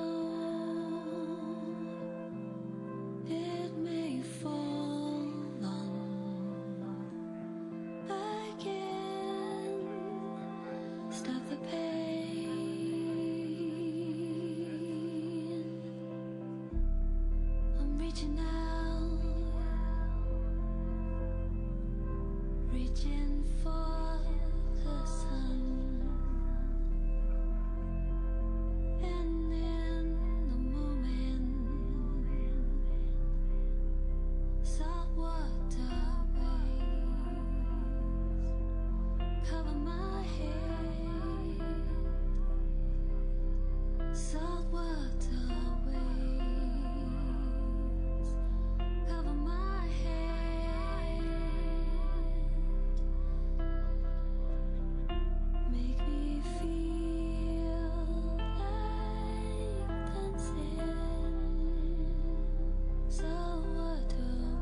Excellencies, ladies and gentlemen, may I have your attention, please? May I invite the ministers and deputy ministers who are part of the high-level dialogue? May I invite the ministers and deputy ministers that are part of the high-level dialogue to please come to this side of the room? You will be provided with the microphone. And we will start in about 5 minutes. Thank you.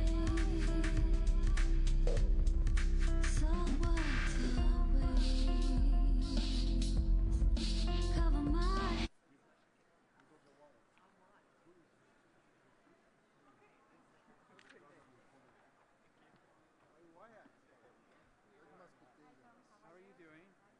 You're wired? I am wired. I see my mom.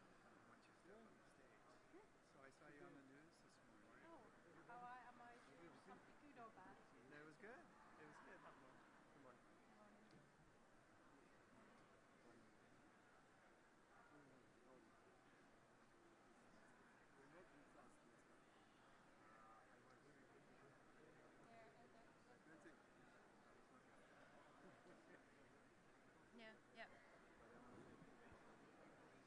Yeah, okay. Ladies and gentlemen, may I have your attention again? Those of you who have not yet picked your headsets, there are headsets over that side of the room in the middle exit. There will be people who will be speaking in other languages than English. There will be simultaneous interpretation officially in 3 languages, English, French and Spanish.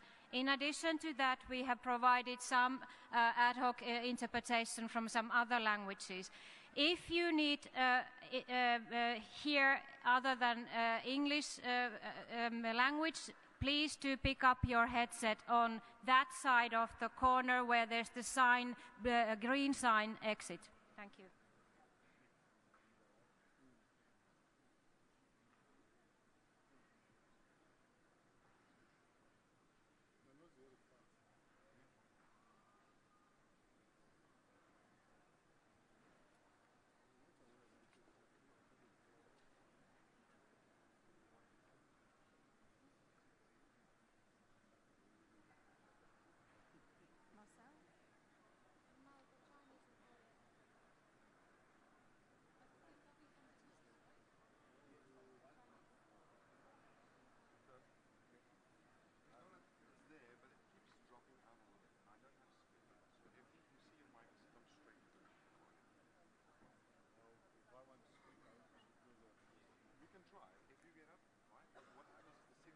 Okay, Wanda.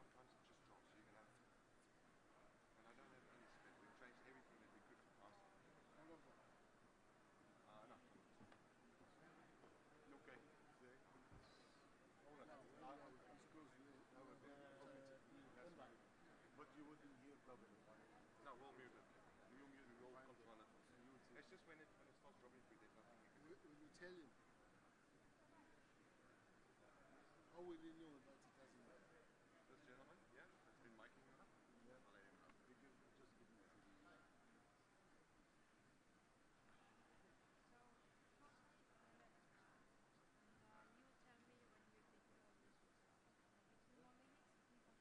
There will be few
ready to start the World Forestry Congress high-level dialogue on global forest agenda, discussing sustainable development goals.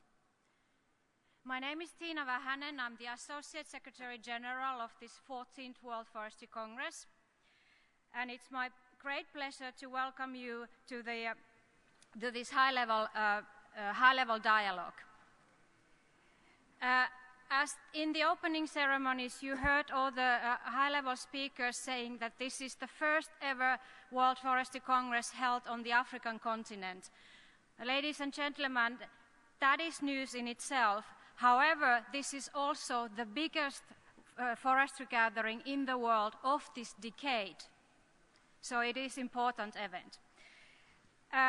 I'm not going to speak any further, but it's my great pleasure to introduce our co-chairs.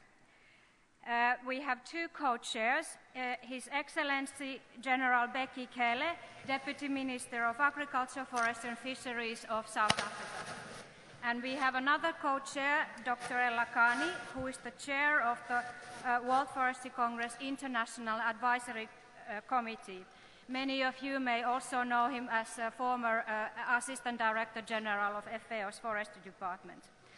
And without any further delays, Dr. Ella Kani, over to you. Just a technical announcement before I pass to Dr. Ella Kani. The interpretation channels are 1 for French, 2 for Spanish, and 3 for English. Thank you, Tina. Thank you, Tina. Good morning, everybody. It's a real honor to co-chair, co-facilitate this August gathering with His Excellency, the Deputy Minister. Excellencies, distinguished representatives, ladies and gentlemen, let me begin by welcoming you all to this high-level dialogue on the global forest agenda on behalf of myself and my co-chair, His Excellency General Becky Cele, Deputy Minister of Agriculture, Forestry and Fisheries, Government of South Africa. During the opening ceremony, we heard much about the vital role of forests in implementing the post-2015 development agenda and in meeting the challenges of combating climate change. This high-level dialogue gives us the opportunity to explore in more details the kind of investment in forests, forestry and forest communities, including financial investment, human capital, infrastructure and other investments that will best contribute to implementing the Global Sustainable Development Agenda and the SDGs, as well as future climate change regime.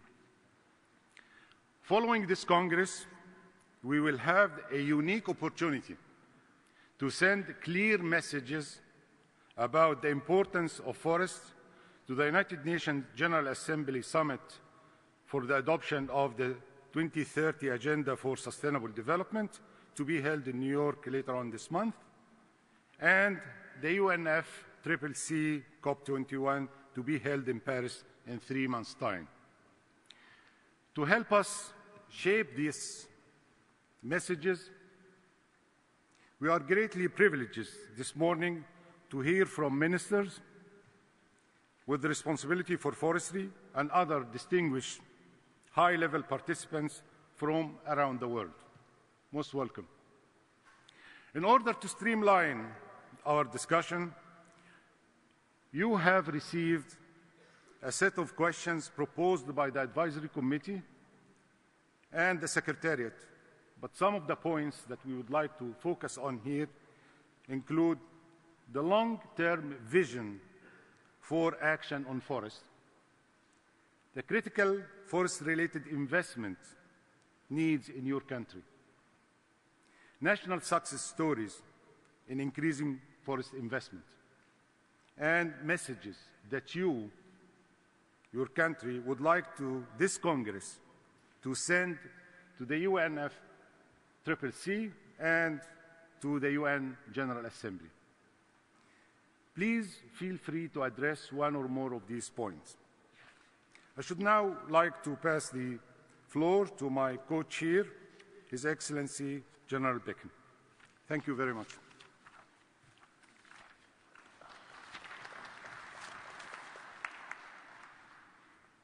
Good morning, ladies Ladies and gentlemen, we are going on issues on more substantive way. The high-level discussion panels here. I've learned from the best. My friend, the minister from Gabon, who was chairing us in New York, he taught me how to do it. He really taught me how to do it, and I think I loved it. Everybody will be having 5 minutes. 1, 2, 3, 4, 5.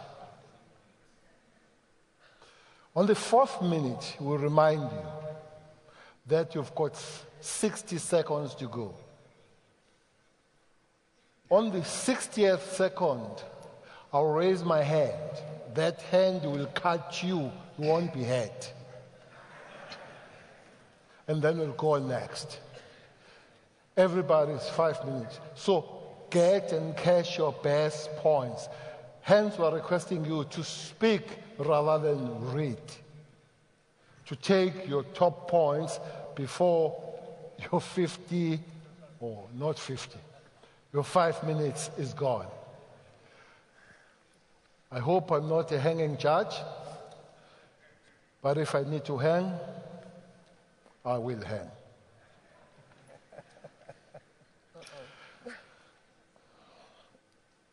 We'll be introducing our honorable speakers as we go.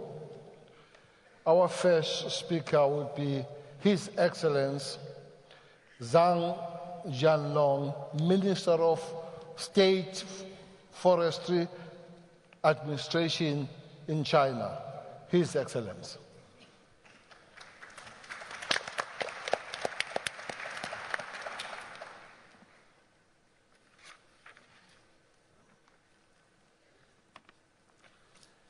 Mr.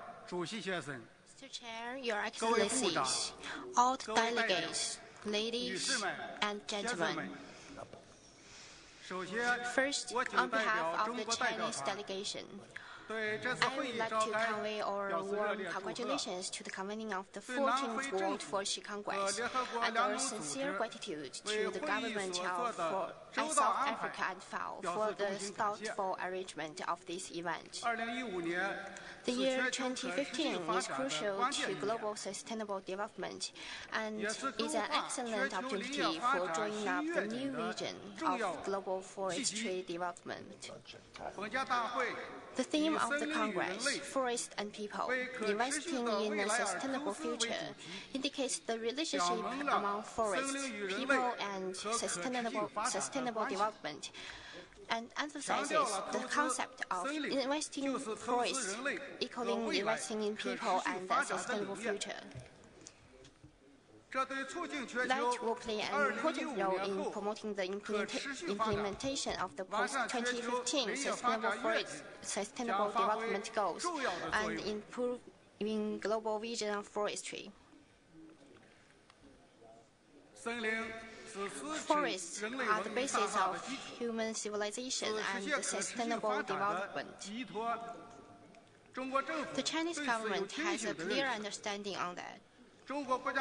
The Chinese President Xi Jinping emphasized on various occasions that forests are the mainstay of terrestrial ecosystem and subsistence capital of country and nation.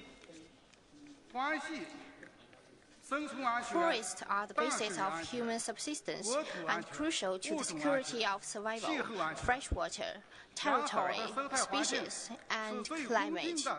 Good ecological environment is the most equitable public good and the most universal welfare to the people. All these concepts are major guiding thoughts to Chinese forestry development. Thanks to years of unremitted endeavors, Chinese forestry has seen great achievements. The forest cover has increased from 8.6% in 1950s to 21.63%.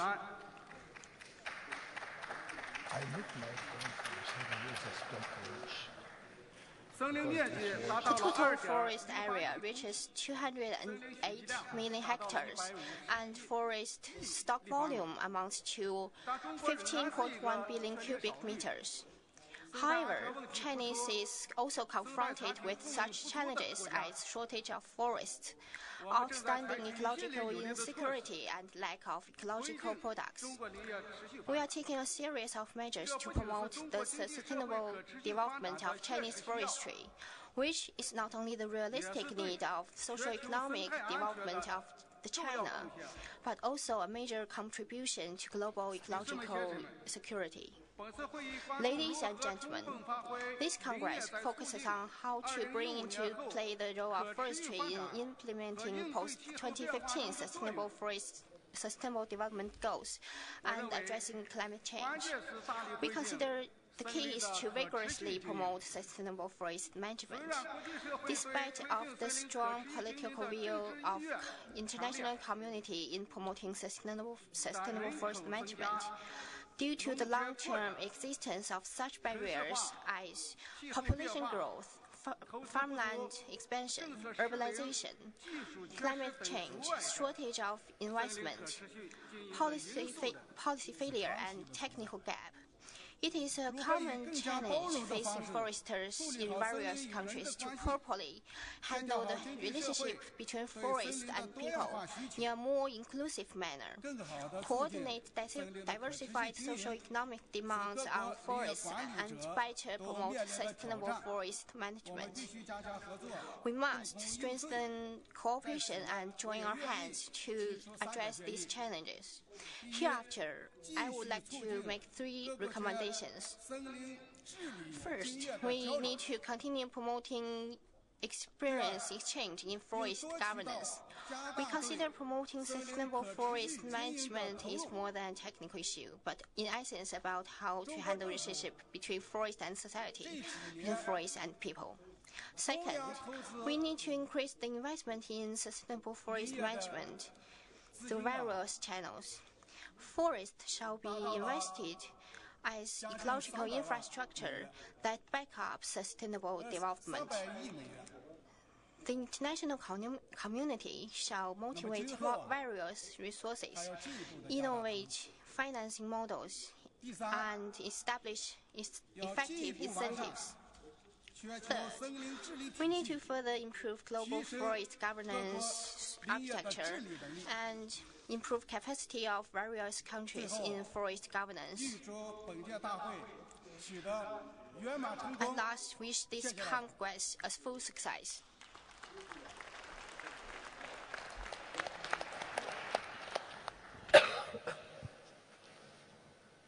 Thanks very much, Minister, for saving me in hanging.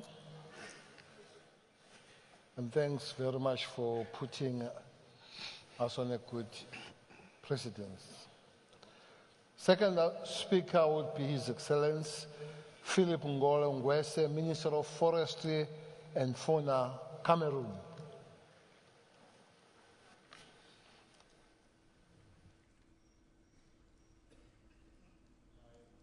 I want to express my delight for having been given the opportunity to say a word here on our experience back home in Cameroon. As most of you are already aware, Cameroon is nestled in the vast Congo Basin with an abundant biodiversity that greatly impacts the climate of the earth. As a matter of fact, the surface area covered by forests in Cameroon spans at 22.5 million hectares, 17.5 million of which are exploitable, and 12 million gazetted as exploitable forests already. Forest development is basically carried out through forest management units. We have 116 at the moment, representing some 7 million hectares of forests. The volume of forests or timber produced annually stands at 2.5 million cubic meters. In economic terms, the forestry and wildlife sector contributes to the tune of 2.7% to our GDP and employs well over 150,000 people. Out of the 150,000, we have a minimum of 30,000 permanent jobs. Suffice it to point out that in our country, sustainable forest resources is one of our cornerstones of the government policy. As such, a forestry policy was designed as far back as 1993, implemented through the Forestry and Environment Sector Program with the help of some of our partners, financial and technical partners. Its success is premised basically on the furtherance of good governance in the forestry and environment sector and compliance with our relevant laws and regulations in force. Indeed, the 2035 vision of Cameroon set forth in the growth and employment strategy paper has made employment the nerve of sector development strategies. The forestry and wildlife, thus subsector, intends to further contribute to the growth effort and create as many more jobs as possible. It hinges mainly on enhanced governance through the implementation of the Voluntary Partnership Agreement, FLECT, signed with the EU. Secondly, sustaining recent achievements consequent on far-reaching reforms carried out in the forestry sector with respect to development and sustainable management, resources taking into account emerging issues like climate change, greenhouse gases, clean development mechanisms, the RED facility, promoting the utilization of renewable energies, etc. And thirdly, implementing a reforestation program to address the post-Kyoto concerns. And lastly, further enhance processing of timber, non-timber and wildlife products by training wood sector stakeholders and overseeing the activities. Ladies and gentlemen, we are all grappling, as you know, with the challenges of climate change and forest conservation. It is in this core that my country has always, and especially during the 11th session on the United Nations Forum held in New York from 4 to 15 May 2015, supported that a World Forestry Fund be established with access to funding facilities, while acknowledging and lauding the assistance provided by our partners. In the same vein, Cameroon has been clamoring that more attention be paid to forest in future negotiations pertaining to the definition of sustainable development goals. Thank you for your kind attention.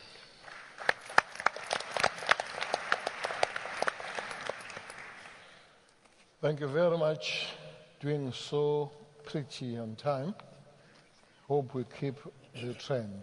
Our third speaker would be His Excellency Kyung Yung Kim, Minister of Land, Environmental Protection, Democratic People's Republic of Korea. Minister.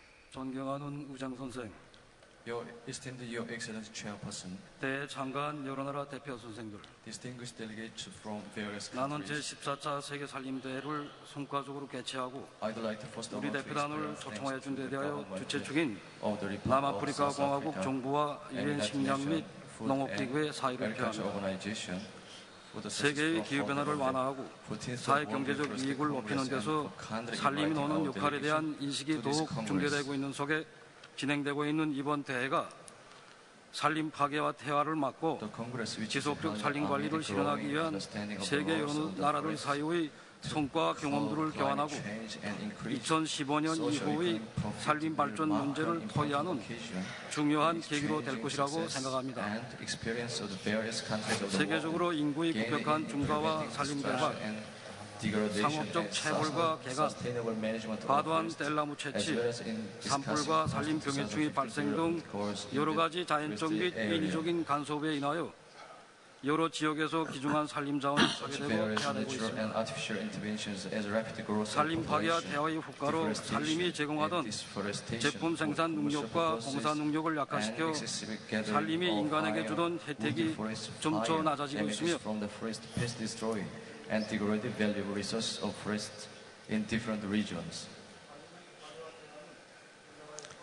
Benefits granted by forests get decreased and poverty grows on a worldwide scale due to destruction and degradation of forests, which led to decreased productivity of goods and services offered by forests. The DPRK is no exception to destruction and degradation of forests as well. The DPRK, as all of you might know, is occupied by mountainous area in its large part and has a limited area of cropping land. In addition, our country is thickly populated. Under such circumstances, afforestation and protection and improved management of forests are the pressing issues for the improvement of people's well-being and ecological environment. In the course of overcoming the temporary economic hardships that we encountered in the mid-1990s, forest resources had been overused, which led to degradation of ecosystem of forests as well as to the decreased genetic resources of forests. This exerted negative influence on ecological environment and people's living standard. The government of the DPRK has set it as state policy to push ahead with the work of forestation and landscaping the whole country and turning it into orchard, while underlining the importance of forestation and well management of forests.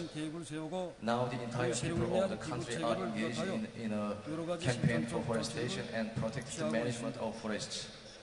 Having set it as an urgent issue that should be solved above all, the DPRK government devised a plan to start a campaign to restore the mountains from this year and plant trees on the entire degraded mountains within 10 years. Our country is taking substantial steps of various kinds, including the setting up of an organizational structure to fulfill the plan. We are building tree nurseries equipped with modern equipment as various places of central and local level, which constitute a present condition for restoring monuments, mountains, and introducing scientific, industrial, and intensive methods into the production of tree saplings. We also introduced the advanced technology and methods for forestation and protection and management of forests. As a result, tree saplings of good kinds are produced in plenty, and all the people of the country are engaged in a forestation campaign. Agroforestry is an important solution to restoring mountains as well as to food security. In this condition, we give the user groups of mountains including sloping land the right to use the land and consumer products.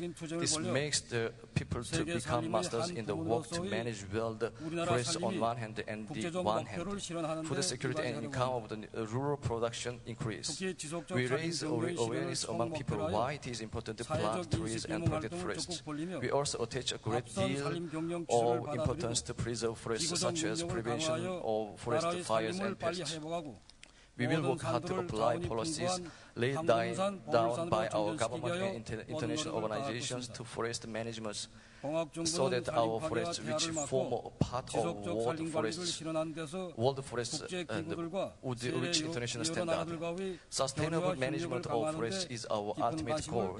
In this sense, we will continue to work hard to restore the forests of the country at an earliest possible date, as well as to turn all the mountains into mountains of gold and treasure that are rich in resources. The government of the DPRK is paying deep attention to sustainable management of forests by preventing them from destruction and degradation. We are also highly interested in furthering exchanges and cooperation with various countries of the world and international organizations. For the last decade, we, in collaboration with international organizations including UN, FAO, and the European countries such as Switzerland, have developed and implemented cooperation projects in forestry sector. During this process, we have achieved success in introducing and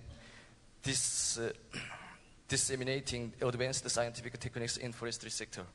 We will continue to seek closer cooperation and exchanges in various sectors of forestry with the countries of the world and international organizations. I'm convinced that the main theme of the Congress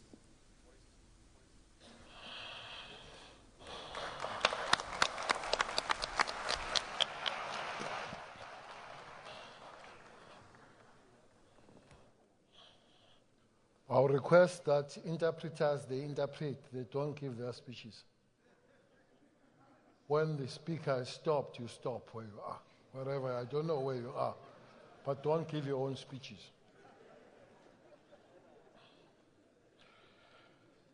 We're going to number 4, His Excellency Noel Nelson Mesoni, the Minister for Forestry, Environment and Protection of Natural Resources in Gabon. Now, I'm not sure what the rule is. Should I come to the sit here? Yeah. Thank you, Honorable Minister, my good friend, Minister Chele, and I'm happy that I was an inspiration to you. Allow me to ask you to express the greetings of President Ali Bongo, my president, to his brother, President Jacob Zuma. We're very happy of the commodities and the warm welcome that we receive here on this occasion. I would also like to congratulate the Director General of FAO, Dr. Graziano, for the publication of the Forest Resource Assessment. We here in this Congress moved by a shared conviction that forests are essential to our lives and to the future of our planet. But we're also aware of the fact that these forests are under intense pressure. They are submitted to pressure from human activities, and we have to mobilize to preserve our forests that are so essential.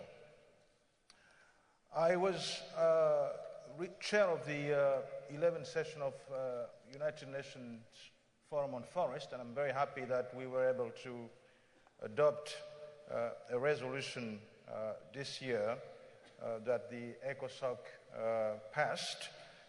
And this resolution places sustainable forest management at the heart of the actions of the international community. We were also happy to see that the work on sustainable development goals have integrated goals on sustainable forest management and on the roles that forests play across the board for the agenda of sustainable development. Excellencies, ladies and gentlemen, Gabon is also now chairing the Economic Community of Central African States. And as you know, the Congo Basin, the Central African Basin, is the second most important forestry basin in the world. And we are all committed to sustainable forestry management. The recent ministerial meetings that we had in preparation of COP21 placed the issue of forest at the heart of our concerns, and we would like to see the agreement in Paris to have forest as a central element of this agreement. You know that Gabon is a country that is 80%, 85%, I would say even more, forest covered, representing about 22 million hectares. We have 13% of the territory that has been set aside as protected areas for the good of the planet, given the role that forest plays as carbon sinks.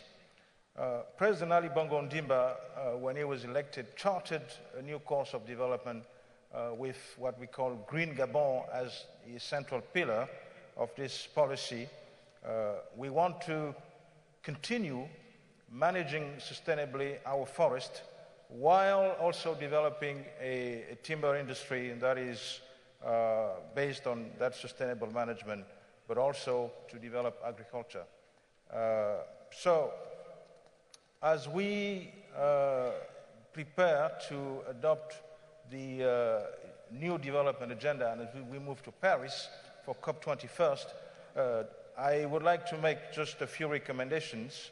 First one is to adopt the Sustainable Development Goals on forest, get financing on forest in the new agreement with innovative schemes such as debt conversion, implement the resolution of the UNFF11, particularly pertaining to the World Forestry Fund, support regional partnerships as the one we have in Central Africa and national efforts, but also support South-South cooperation.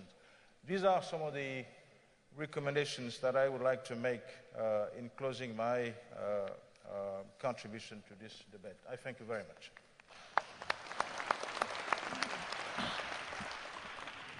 Indeed, he's a friend of mine, and thanks especially towards the end to giving us those points that we'll have to take some of them to Paris, I guess somewhere in December, to make sure that they find their way. Funding remains the issue. I guess we pursue that. Thanks very much, Minister Masson of Gabon. Number 5 will be His Excellency, next speaker, His Excellency Rolava Bevuyaris Misa, Minister of Environment, Ecology, Forestry, and the Sea in Madagascar. Please, what will you say?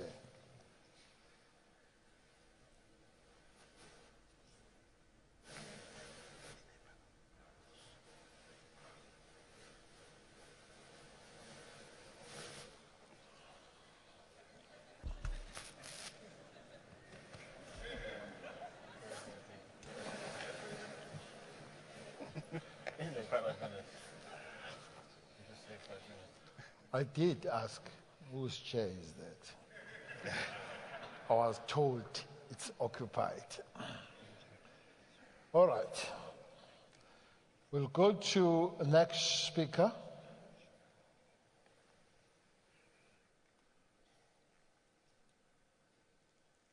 Minister Geraldine Mukeshimana, Minister of Agriculture and Animal Resources, Rwanda.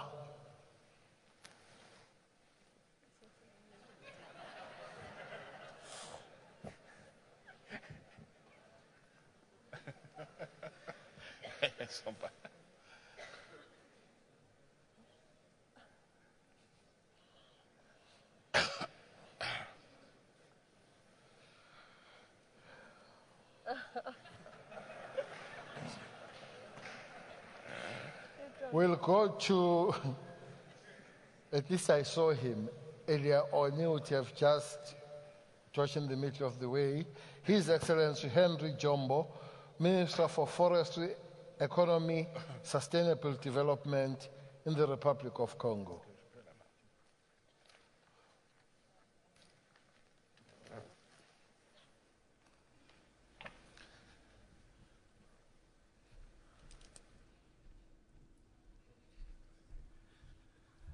Bonjour. Good morning. Je suis heureux de I am pouvoir prendre la happy parole ce matin devant to vous. take the floor Et je this morning, remercie, and I also les thank organisateurs de m'en avoir the donné organizer to give me this opportunity. Je suis le plus I vieux am the most d'entre vous. old among you, not in age, but as a minister of forest. I have 23 years of experience in this area.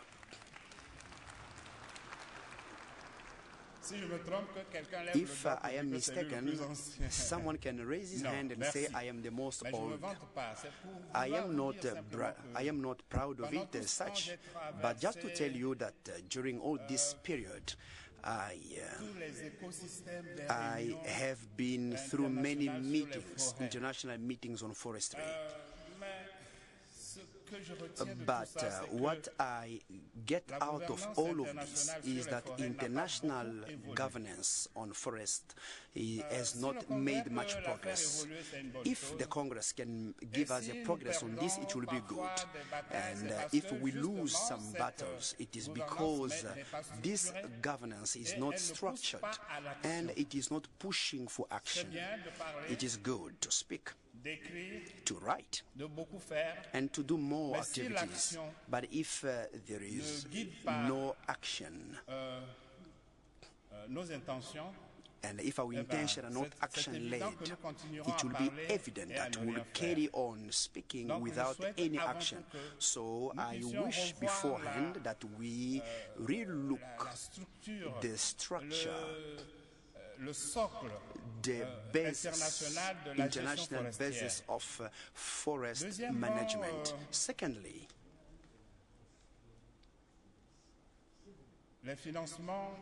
the founding or the financial mechanism which we have do not encourage action. Most states do not found the forest. Those who do, they do not found conservation, or it is not enough.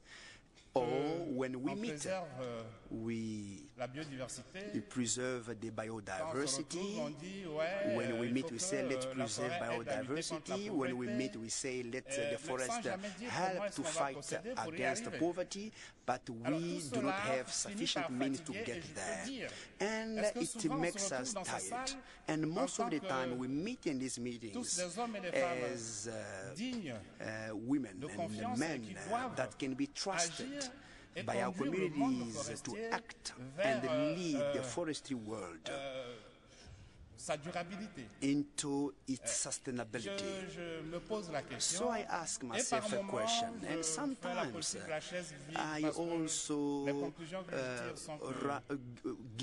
not participate because we are not positive in general. In the case of my country, I will tell you that it is 2/3 covered by the forest. So the forest, it is a principal ecosystem and a natural resource for the country. So on the challenges of economy, we have obligation towards our forest, and our government is working toward this. And today, we have decided to establish the management, sustainable management of our forest. And also I will tell you that 32% of certified forests in the world, FSA, FAC, it is in the Congo. To tell you that 65% of certified forests are in the Congo basin, and the DRC is in the half of it. Has the half of it. The Congo, Republic of Congo has half of it. And we can have the result, but this result are not supported by the international community. But now we need to change the way so that we direct our action so that we can have sustainable result. So beside the result that we have already now, we need also cooperation with you, with others. We need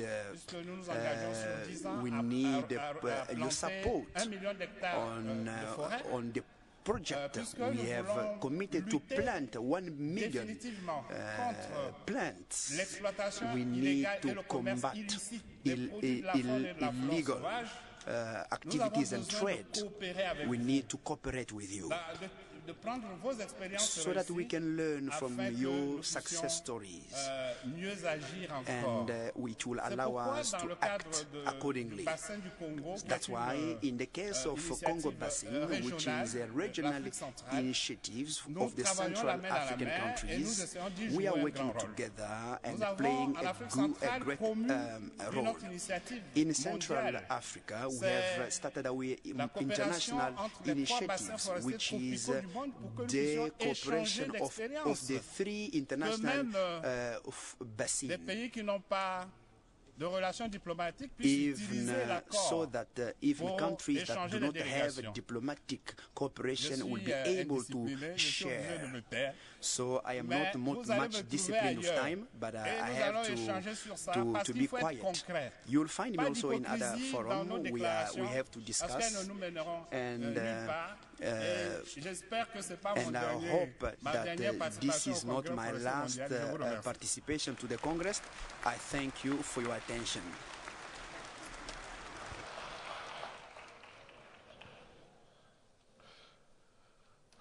Could we be assisted by operators to be cooperative? The hand means just that, as was requested, so that we make progress. Thanks, Minister. Thanks, Mr. Jumbo. Let's go to Honorable Minister Joe Goodhue, Associate Minister for Ministry for Primary Industries in New Zealand.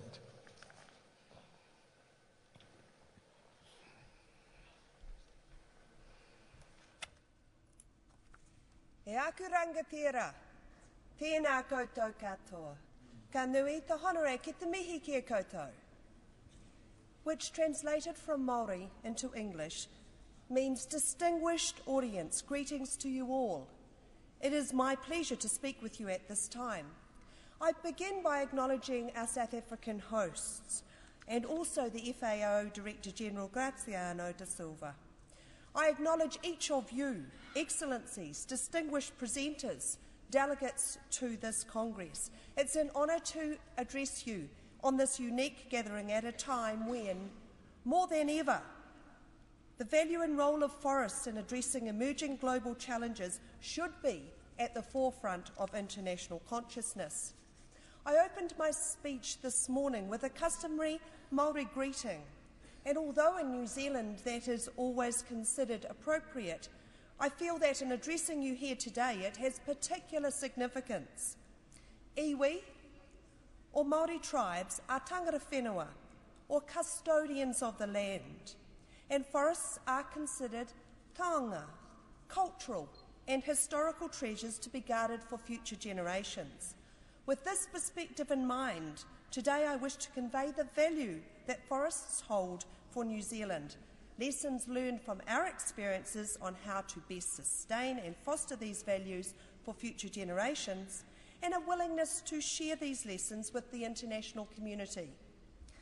The value of forests, forestry and forest ecosystems for New Zealand is immense for our economy, for our environment and for the people of New Zealand.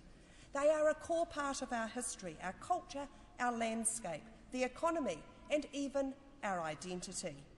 However, New Zealand is a relatively recently settled group of islands with a history of rapid deforestation. That is our acknowledged history, but to now. Over time, a clear separation has developed in the perception, management and objectives between the 2.1 million hectares of exotic, privately owned planted forests and the 8 million hectares of indigenous forests, which are largely protected in government conservation areas.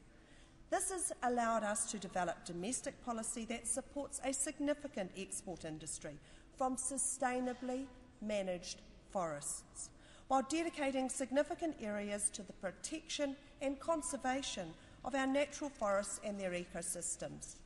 We're a developed country, we acknowledge this, and we embrace the obligations and opportunities that this presents.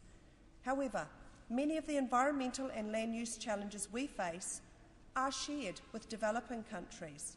With this shared challenge in mind, I turn to New Zealand's view of the role of forests in achieving wider global sustainability goals, including climate change. Forests should not be considered in isolation. They're part of a wider land sector, part of a wider economy, and part of society and cultures. We need to ensure that some goals are not achieved at the expense or detriment of others. As we work to address the emissions from deforestation and forest degradation, there's enormous potential for afforestation, forest restoration, biofuels and bioplastics. Coherent and integrated policies are vital for long-term sustainable development and successfully addressing cross-cutting environmental challenges. New Zealand is committed to fostering innovation and investment in research that unlocks future production potential while at the same time providing solutions to environmental challenges. We recognise that different areas of the world are suited to different enterprises and have different expertise. These differences should be harnessed through global specialisation and a well-functioning multilateral trade system. We understand that to tackle global sustainability challenges, we need to work together to do our share, to think globally and to think smarter. The role of forestry in smarter land use and the lessons that can be learned from New Zealand's land-based economy are topics the New Zealand delegation and I will be discussing at our side event tomorrow night. I look forward to having further dialogue with many of you at this conference. Let's tackle these global challenges together. I thank you. Nō reira, tēnā koutou, tēnā koutou, tēnā koutou katoa.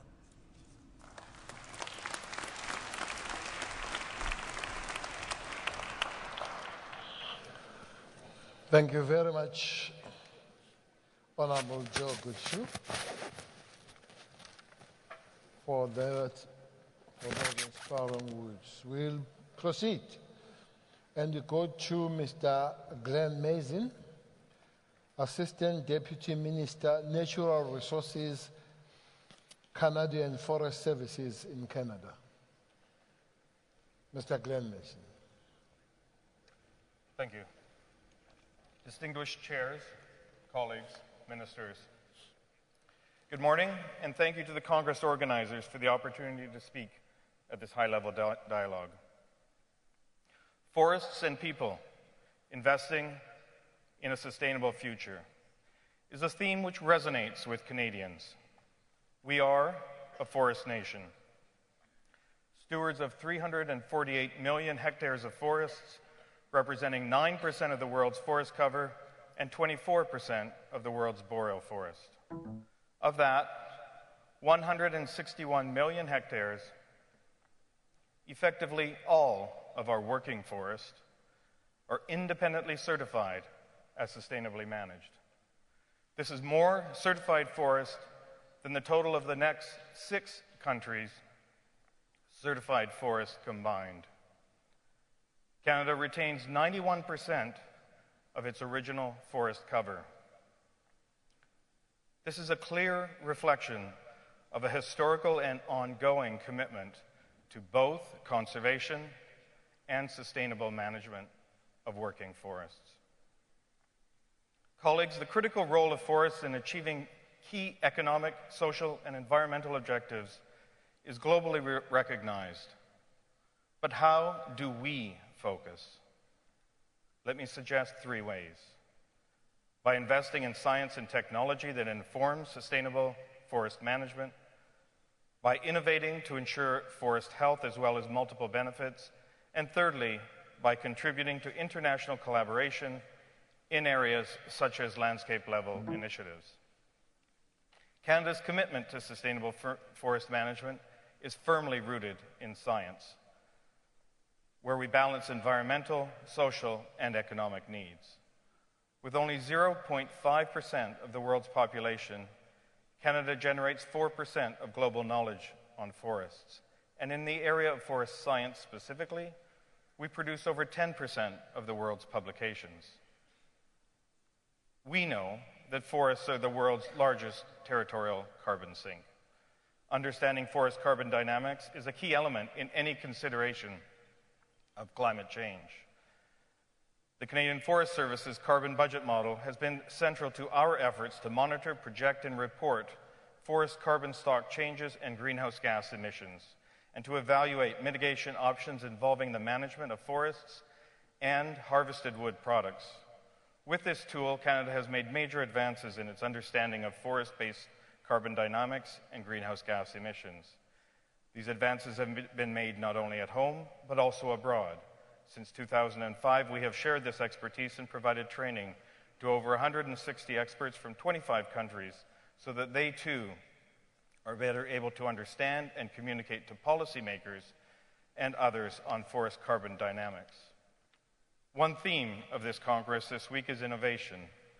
The Canadian forest sector recognizes the importance of innovation and continuously innovating, and has made substantial gains in strengthening the forest innovation system through novel partnerships between academia, industry, and government. This past summer, we convened a national summit on forest sector innovation and achieved a broad consensus on the way forward. By joining forces with communities, academia, industry, and others, our innovation agenda aims to meet the challenges of tomorrow by ensuring highly trained professionals, new products, greater production efficiencies, and a stable foundation for the sector and for healthy forests into the future. Because our environments, their sustainability, are increasingly complex and interlinked, we must work together to achieve common goals. We must also work with other sectors, such as oil and gas and mining, leveraging our resources and our knowledge to achieve cross-sectoral impacts, since we are all impacting the same land base. International partnerships are critical to excellence in science, to making progress on issues of shared concern, and to creating a coherent discussion space for important international policy discussions. The Model Forest Network has been an important way in which Canada has participated internationally, to the point where there is now a global network of 56 landscape-scale model forests in 31 countries, covering a combined total of 84 million hectares, and at least 9 new sites are currently in development. But international collaboration takes many forms, and for me today in South Africa, it comes full circle. This past summer in Western Canada, we suffered one of our worst forest fire seasons in recent memory. As fires raged, we asked friends for assistance. We have a long history of collaboration with the United States and increasingly with Mexico. This year, North America was tapped out in its resources, and we reached further afield. And on short notice, the government of South Africa finalized an agreement with us on reciprocal exchange of firefighting assets. And I would very much like to offer our sincere thanks to the South African colleagues, the South African government, and in particular the South African firefighting crews working on fire, who you met this morning, who traveled halfway across the globe to come and help us respond to this threat. This, my friends, is international collaboration and friendship at its very best, and I thank you very much, South Africa.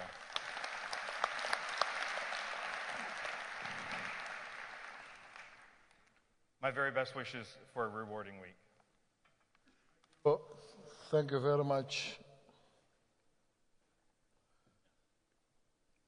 Mr. Glenn Mason. We will be proceeding. We now will hear Mr. Patrick Milno, Deputy Minister for Forestry of Czech Republic. Thank you. Your Excellencies, ladies and gentlemen, I'm grateful for having the possibility to take part in the high-level dialogue and to discuss with you the question of investments in forests and forestry. I represent a country where forestry, from the point of view of the national economy, does not play a decisive role. On the other hand, its contribution to sustainable development, landscape management, and the well-being of the society is undeniable. There are tens of thousands of forest owners whose income entirely or partly depends on sales of timber.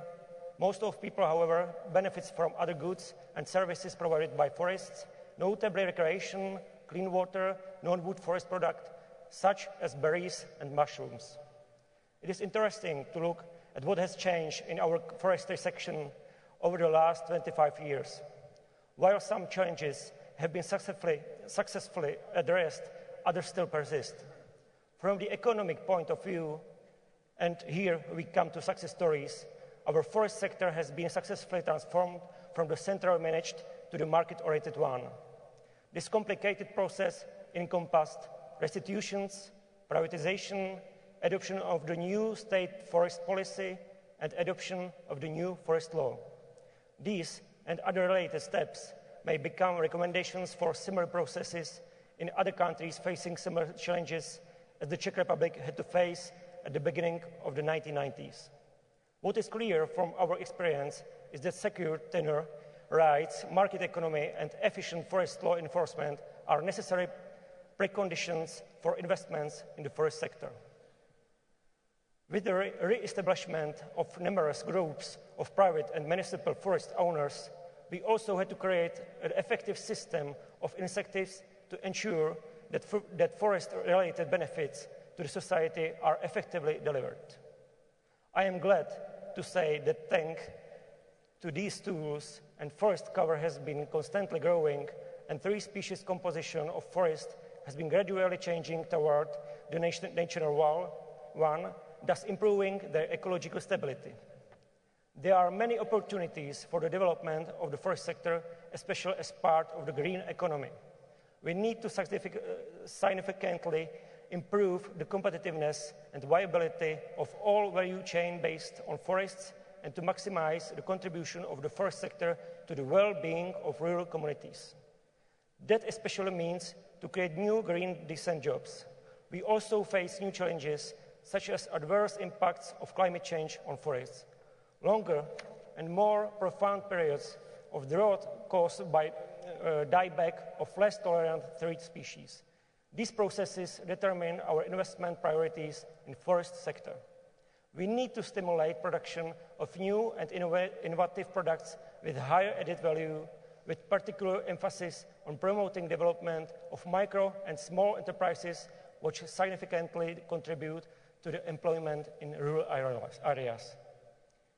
On the other hand, we need to invest into the adaptation of our forest and forest sector to climate change, in other words, into the change of the three species composition of forest, as well as into adoption of the industry to the consecutive structural changes of wood supplies. Your Excellencies, ladies and gentlemen, let me assure that the Czech Republic is strongly committed to sustainably manage its forests and to contribute to promoting sustainable forest management worldwide. Thank you very much for your attention. Thank you very much, Mr. Perchigman, Deputy Minister. We'll be proceeding and will invite Honorable Barbara Sewa Samoa, Deputy Minister for Lands and Natural Resources, Republic of Ghana. Thank you very much, Your Excellencies, distinguished delegates, ladies and gentlemen. I bring you greetings from the government and the good people of Ghana. And I also take this opportunity to thank the organizers for the opportunity to be here. In Ghana, forest provides a range of benefits, including social, economic, environmental, and cultural benefits. Ghana therefore recognizes forestry as a critical factor in national development. In spite of the significant contribution of the forestry sector to the economy of Ghana, the sector continues to face numerous challenges leading to deforestation and forest degradation, eventually resulting in poverty and adverse climate change. Ghana's forest investment strategy for the future focuses on the strengthening of institutional capacity in forest resources management, improving governance, strengthening the regulatory mechanisms, streamlining tenure and tree rights, involving the locals in the management of this forest, and also improving local livelihoods for the enhancement of resilience to climate change. Specifically, the government of Ghana is implementing the Voluntary Principles Agreement with the European Union on the legality of food to ensure that every wood product that is exported from Ghana to the EU market comes from a legal source. And we are also ensuring that wood that is traded on the domestic market also comes from a legal source. And it is refreshing to know that Ghana was the first country to sign onto this agreement. The government of Ghana has also joined the International Red Readiness process through the World Bank's Forest Carbon Partnership Facility. Specifically, the Red Price strategy focuses on reducing emissions from deforestation and forest degradation, as well as conservation enhancement of carbon stocks and sustainable forest management. In addition, the government of Ghana has initiated actions to secure the integrity of its forests through enhancement of private sector investment. In this direction, we ensure that and encourage private sector to invest in tree plantation on commercial basis to minimize deforestation and enhance carbon stock that are linked to the market-based performance benefits. Ghana has also successfully piloted the implementation of the non-legality binding instrument on all types of forests, and we have a lot of lessons that we can share with other countries. However, the major challenge that we face as a country, and which I believe is common to many developing countries, remains how to mobilize adequate financial resources to build effective capacity and implement various national forest strategies. We are therefore looking into the future and beyond 2015 to see and ensure a sustainable forest financing being addressed both at the global and national levels.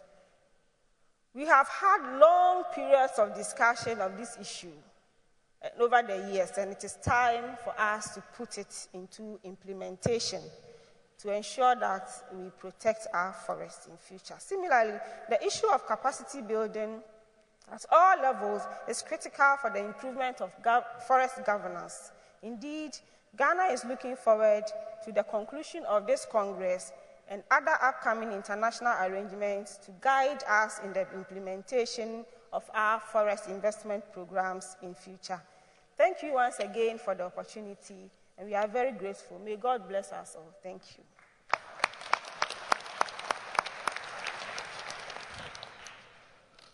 Thank you very much, Deputy Minister. Thanks so much. We're proceeding now. We'll be going to Mr. Yong Hakim, Deputy Minister of the Korea Forest Services, Republic of Korea. Thank you, co-chairs, excellencies, distinguished delegates, ladies and gentlemen. Good afternoon. Good evening in Korea, because of the 7 hours difference. So, yeah. I would like to begin by extending my gratitude to the FAO and the host country, the government of South Africa, for organizing this important dialogue. As all of you know, forest definitely contributes to achieving many of post-2015 agendas. Forest, one of the biggest carbon sinks, helps reduce carbon emission. Forest increases agricultural productivity and helps eliminate hunger. Forest enhance water and air quality. Despite the importance of forest has, forest is often discussed in fragmented way under conventions like UNFCCC, UNCCD, and CBD. We have largely discussed on forest in other contexts, but not as a whole. As a result, financing and implementation of forest policies, including SFM, has been sidelined in many countries. As a forester, I personally believe that there should be a more influential structure to discuss forest in an integrated manner. We can achieve this by pushing legally binding instruments on forest. In addition, environmental conventions and financing agencies need to strengthen its tools to secure finance for forest components. With secured resources and help from the international community, countries in need can build capacity of local communities and implement sustainable forest management successfully. The Republic of Korea is a good example. In the 1950s and in the 1960s, Korea heavily depended on international aid. The Korean government utilized some of funds to establish the Integrated National Forest Rehabilitation Plan. Korea was able to reforest its land and at the same time boosted wood industry. Now, with reforested land, forestry sector in Korea has grown into new fields of recreational, educational, and therapeutic forest, introducing new markets to owners and investors. With the aim of giving back to the international community, Korea is sharing its experience and lessons learned through the Changwon initiative of UNCCD, the Forest and Landscape Restoration Mechanism of the FAO, the Forest Ecosystem Restoration Initiative of CBD, and the ASEAN ROK Forest Cooperation (APOCO). Korea plans to strengthen and broaden its cooperation with the international community. Hosting the next World Forest Congress in Korea will be a great opportunity to share Korea's story with more foresters around the world. I think seeing is believing. Korea is ready to invite you all to experience what forests can do for a country. Thank you for your attention. Thank you very much, ladies and gentlemen. Thanks, Deputy Minister of the Korean Forestry Service in the Republic of Korea. Ladies and gentlemen, we have been joined by His Excellency, the Minister, Zogwane, Minister of Agriculture, Forestry, and Fisheries in the Republic of South Africa, together with Mr. José Graziano da Silva, Director General of FAO. They were out there to plant the millionth tree. I will ask them to tell us where have they counted others and to make sure that the one they have just planted is for the millionth. So that time will come for them to give us exactly where have they seen other 9,999. Welcome, Director General, welcome, Minister. We are only 4 speakers before yourself. At the moment, we're at 14. It will be 15, but there will be 2 other interventions before yourselves. So there are 4 speakers before yourselves. Thank you. Ms. Elizabeth Beckman, State Secretary, Swedish Ministry of Enterprise and Innovation. Yes, Ms. Thank you very much. It's really great pleasure for me to address such a distinguished group of forest leaders and practitioners from all over the world. We are all aware of the fact that this year, many global processes relevant to forests are at a crossroads.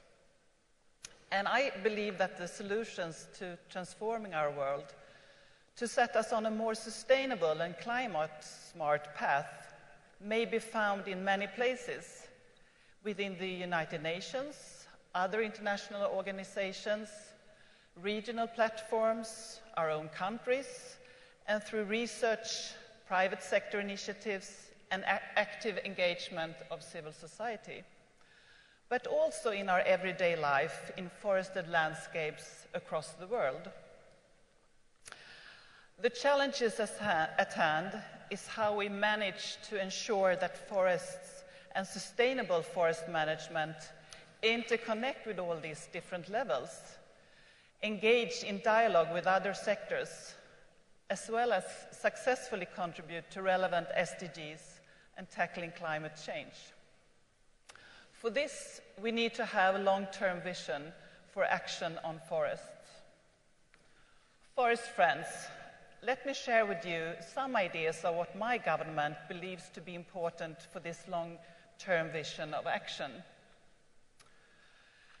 In Sweden, women and men have the same rights and opportunities to be active citizens and to shape the condition for decision-making. However, as we know, in many parts of the world, girls and women are not given the same equal opportunities to own and use land.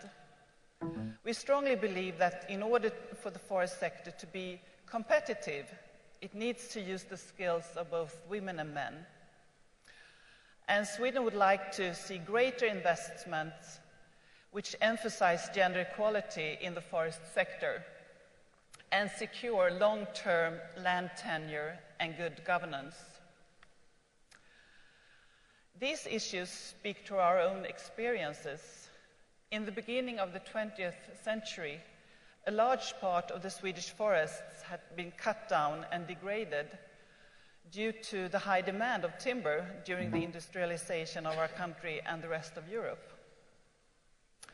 By investing in land tenure, democracy, and participatory decision-making, forest information, forest education, and forest science, we managed to transform our forests and our forest sector.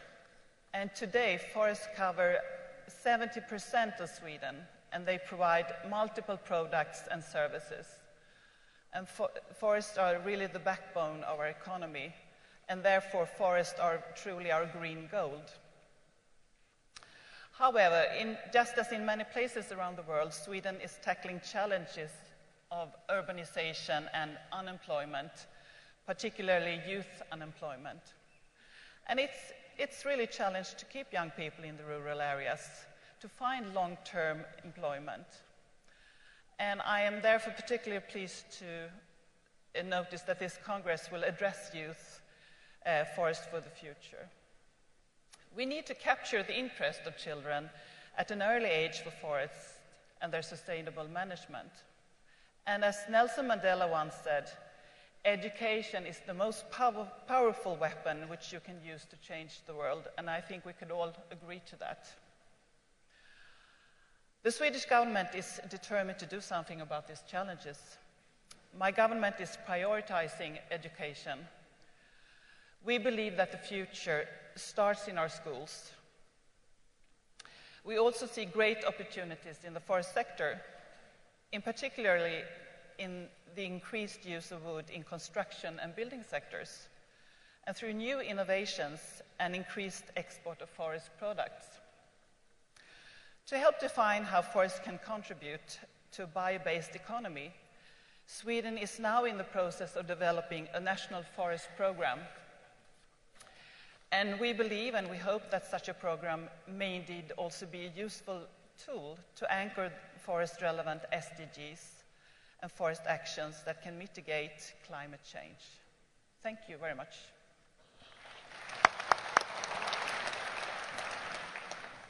Thank you very much, Ms. Bertiman, State Secretary in Sweden. I will make the request that the floor makes the minimum movement. We're about to finish, and remember, you had a long break. now is the time to pay back. That you keep quiet, you reduce the movements until, and we are about to finish. Our next speaker would be Mr. Thomas L. Tidwell, Chief of U.S. Forest Service in the United States of America. Mr. Tidwell. Thank you, Your Excellency. Good afternoon. I'm really pleased to be here to be able to address all of you today, and I'm looking forward to this week of substantive, thought-provoking discussions on forest issues. As many of the other speakers have alluded to, healthy forests, they're the key to really reaching sustainable development goals and mitigating the effects of climate change. Healthy forests provide that biodiversity, the clean air, the clean water, the soil conservation, the water cycle regulation, microclimate regulation, along with, once again, to help mitigate with climate change, and then also the cultural significance of our forests. They also produce or sources of non-timber forest products, medicines that are so important to our indigenous people, and economic activities that sustain all communities. My long-term vision is that the global community will invest in forest restoration so that all forests can continue to provide the ecosystem services that the people need. Now, these investments are not going to be made unless people outside of forestry understand the benefits they get from healthy, resilient forests. As Chief of the U.S. Forest Service, I believe it's one of my most important responsibilities to inform the public and policymakers about the value of forests and contributions that they make to our economy, to the environment, and to society. Indeed, we all need to effectively and consistently communicate the values of forests so that we can build that broad national and global support for sustainable forest management. We must influence others that the returns from standing working forests are worth the cost of investing in them. Restoration work is an exceptionally good source of jobs and economic opportunity in the United States. According to one study, for every $1 million that's invested in restoration-related activities, it generates anywhere from 13 to 29 jobs and more than $2 million in economic activity. This compares very favorably with investments in other sectors such as oil and gas production. Through these investments in forest restoration, we can also diversify our energy sources. Our restoration efforts produce woody byproducts that have little commercial value, but we're working to develop new innovative and efficient ways to produce energy from this biomass residues. Wood energy offers a promising path towards creating sustainable energy source for all, and it's scalable, meaning that it can heat off-grid homes at one side to developing nations or supporting power plants that can generate up to 40 megawatts of power. It helps to offset fossil fuel use and prevents carbon emissions and helps us to tackle climate change. Although you and I know the immense benefits that people gain from forests, many of the ecosystem services from forests have no recognized market value. So they're at risk of being undervalued and lost. And we must find ways to be able to close the gap. And one way is by investing in studies and research that helps to measure ecosystem services in economic terms, and then effectively communicating that information to decision makers outside of the forestry community. When we do that, for example, we can find trees, for instance, in Washington, D.C., the value of trees in that city, it saves the city about $3.7 million annually in stormwater runoff costs. You look at the urban forests in Houston, Texas, they remove over 60,000 tons of air pollutants each year. Saves the city about $300 million annually. As we get better at translating ecosystem services into economic terms, we will be better positioned to convince others that investing in forests does indeed make sound financial sense. Our job is to make that compelling case that sustainable forests are a cornerstone of long-term global prosperity for the benefit of generations to come. Thank you.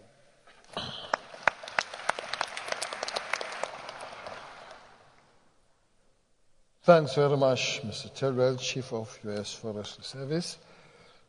Mr. Minister and DG, in your absence, we created some rules.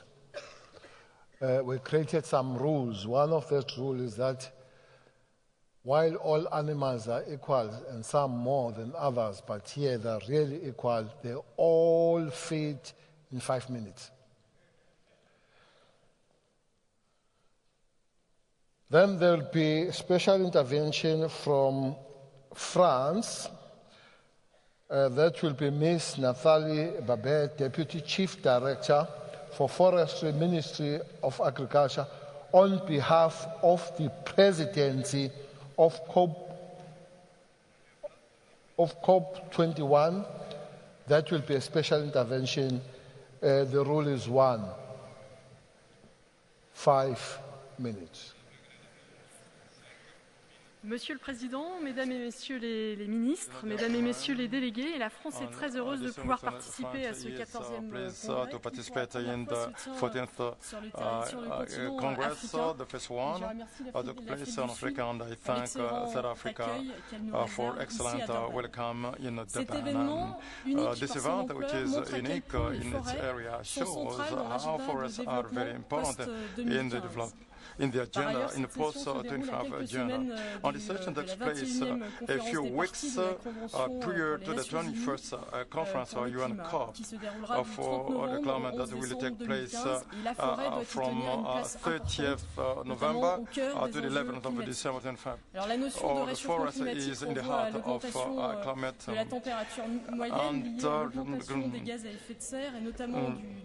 and especially carbon oxide. And let's say that forest is very important in stoking the carbon through wood to photosynthesis as well as soil.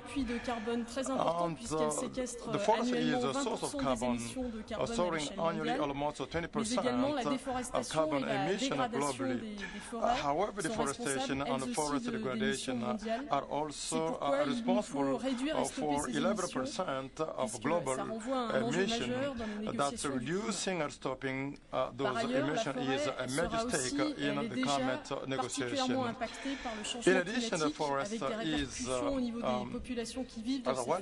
will be more served by climate change with potential repercussions in terms of production level and economic viability of companies in the sector. How can forestry mitigate the climate change effects?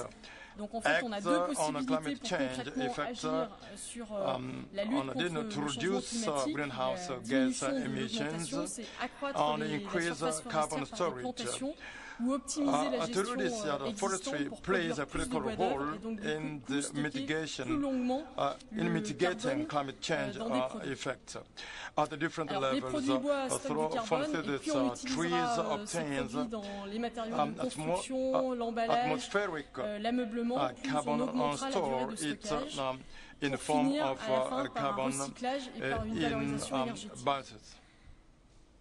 Au-delà de cette séquestration, les produits à base de bois nous permettent aussi d'utiliser des matériaux moins énergivores. Also help us use of energy materials that are through three aspects: sequestration, and substitution of other energy materials. De ces trois S, la forêt est un réservoir de biodiversité et nombre de forêts abritent des populations dont les connaissances et les intérêts doivent être pris en compte dans les politiques publiques, dans les coopérations, mais également dans les mécanismes de marché. L'objectif de la COP21 est avant tout l'adoption d'un accord universel sur le climat qui posera le cadre d'une transition vers des économies plus sobres en carbone et capables de faire face au changement climatique. La forêt doit y avoir une place entière et ses spécificités être prises en compte. L'agenda des solutions ou Le plan d'action And the Paris-Lima Agenda a Solution déjà été or lancé Paris en amont Lima de has la already been COP21 launched et son before objectif est COP21, justement and its d'engager et de objective mettre en avant is des just actions concrètes to de nature engage technique ou concrete politique illustrant actions les efforts de to tous illustrate de lutte contre le changement climatique. Il to recouvre climate des change. initiatives multipartenariales au And niveau it covers international. En ce qui concerne la forêt, cet agenda des solutions multi-partnership prévoit initiative de réduire la of déforestation at the et de international restaurer level. les forêts As far dégradées as forests en are agissant notamment sur les concerned, chaînes the d'approvisionnement solutions de agenda certaines foresees to productions reduce agricoles dont la production deforestation se fait souvent and au détriment restore de la degraded couverture forestière dans les forest. pays en voie de développement. La COP21 sera également, comme le Congrès COP21 mondial will forestier, be un important rendez-vous pour les acteurs de la a very filière pour important faire connaître nos opportunity projets, nos initiatives et just nos solutions contre le to bouleversement make climatique, all our et ce, en amont projects et known. pendant la COP. Monsieur le And Président, je vous remercie. Thank you very much, Mr. President. Thank you very much. Thank you very much, Ms. Babi. The next intervention before two interventions from DG and the Minister will be Mr. Andrei Grebenekov, Director of the Department for Forestry, Ministry of Natural Resources and Environment in Russian Federation.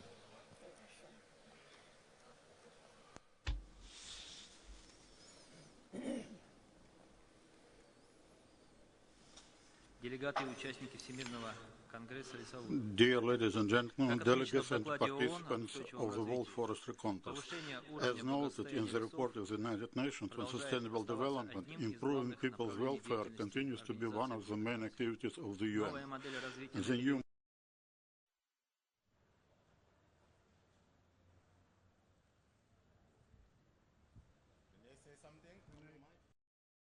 Waiting for someone to speak to me. I don't know who's in the studio. Can you hear me now? Is that loud and clear? All right. Can't remember what's the first question. 24 million hectares. I won't move, I know. Won't move my feet. So just look straight there, right? This lens is like lopsided.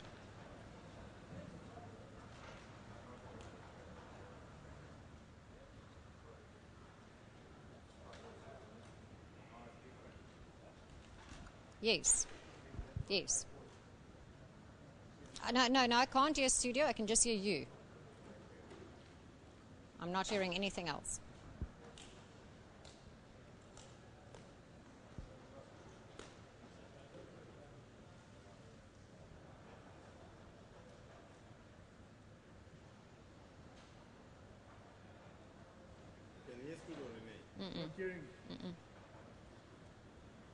Okay, yeah. Now.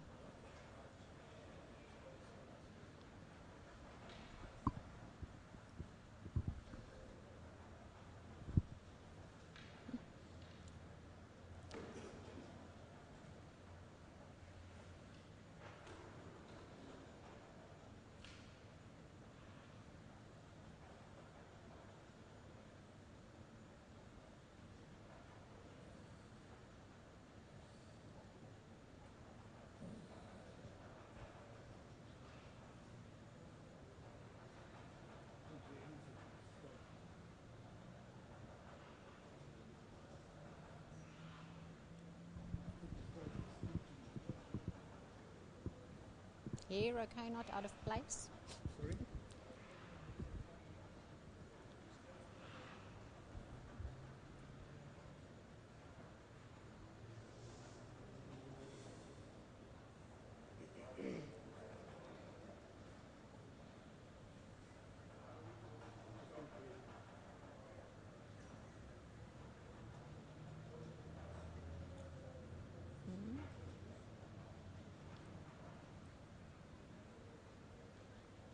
Yeah, can you? I hear you, dear. 1, 2, 3, it's Ken. Can you hear me?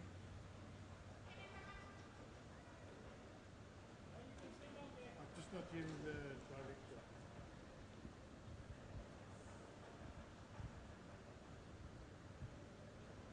Yeah, I'm not hearing the director.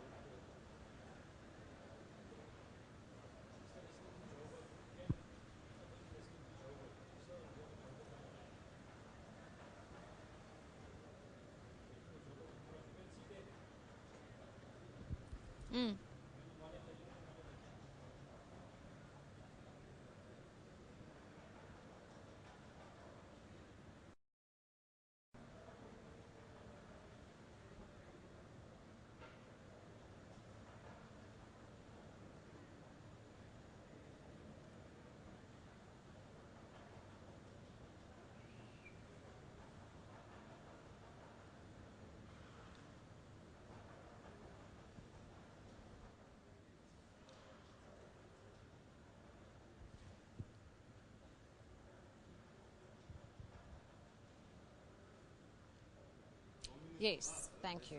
I can hear them very clearly. I'm so sorry.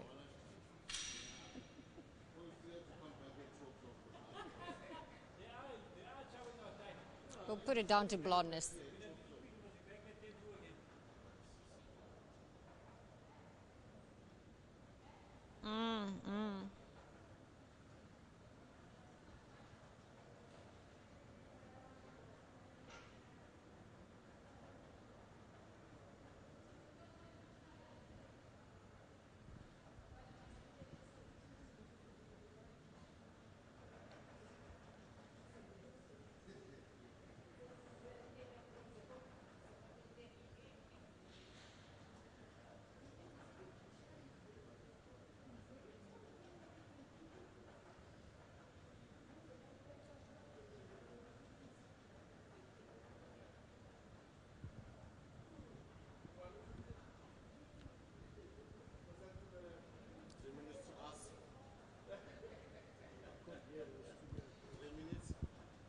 Hi, it's Renee from Durban, ICC, International Convention Centre.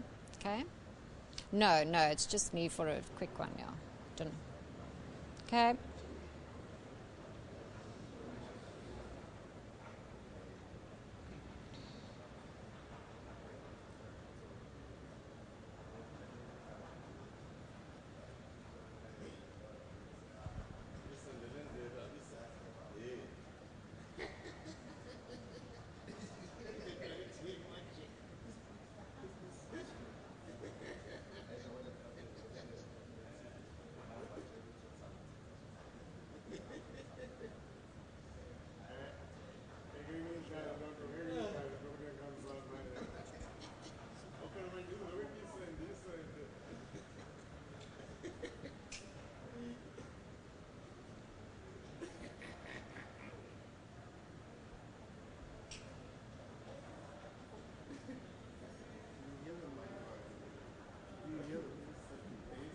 I'm hearing that.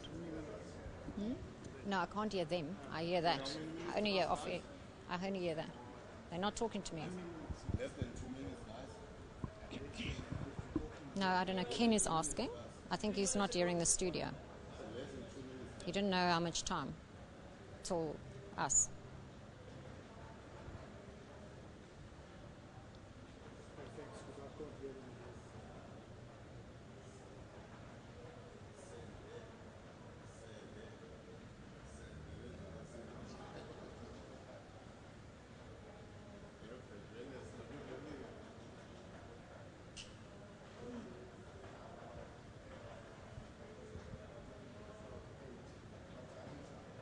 Yes, I hear you. Yeah, thank you. No problem.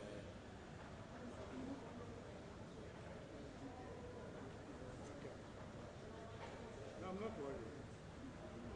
I'm not worried.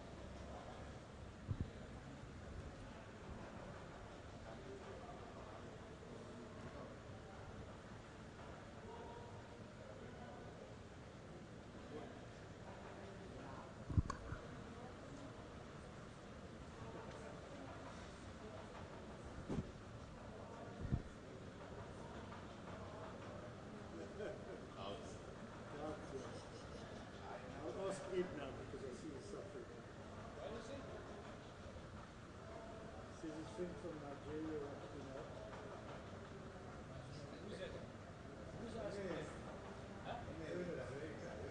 What did I write you are working on the line?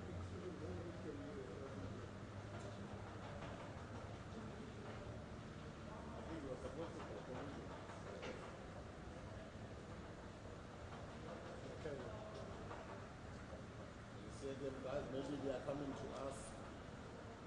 Stand by, no talking.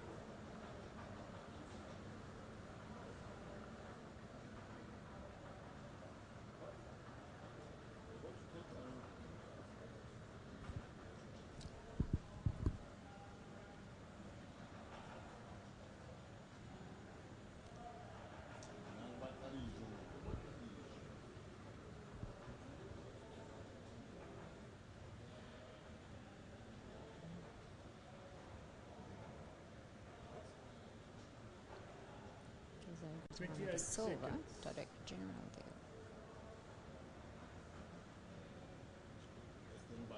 Food and Agricultural Organization.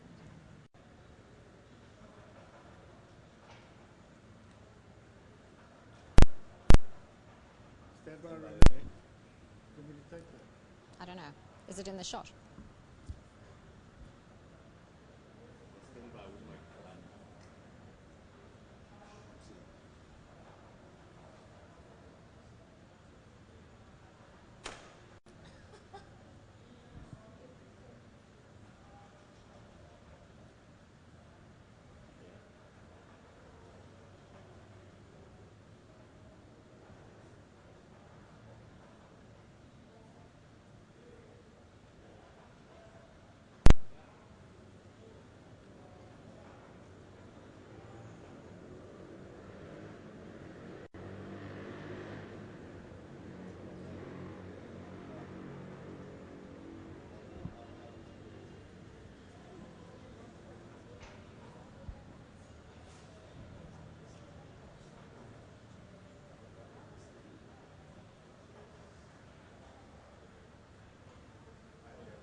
Well, as you've just reiterated, I think the news of the improvement of the rate of loss of forests around the world, that's been one of the major issues here, and it's brought some joy around the discussion tables here at the conference. The reasons for this basically is that there are fewer. They've found that there were fewer forests that were converted for other land use, which is definitely a positive step in the right direction. Then there's also the fact that more countries have expanded their forest areas. But the other reasons also, which is also very good in terms of the African usage of land, is that there's been better management of forestry and forest areas, and that's really been one of the more positive points. And the other issue also is that there's more information available to countries to actually manage their forest areas, and that's really been one of the positive points that we've heard today. Although there's also been caution from the Director General of the Food and Agricultural Organization or of the United Nations that the world must not be complacent, because obviously with population growth and more people needing food and water and food and land rather, the pressure on forests will continue. But that's been one of the more positive points that we've had this morning and so far.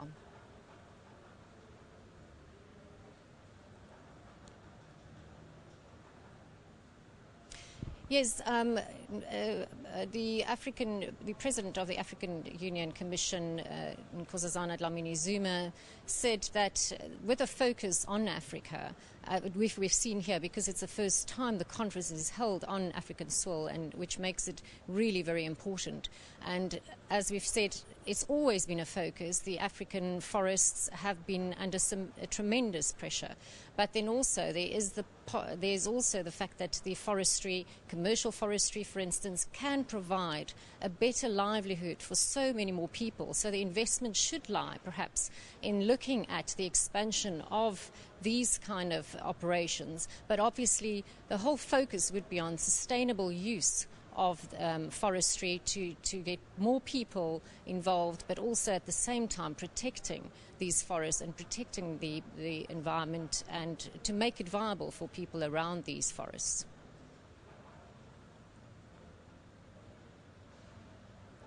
Thank you.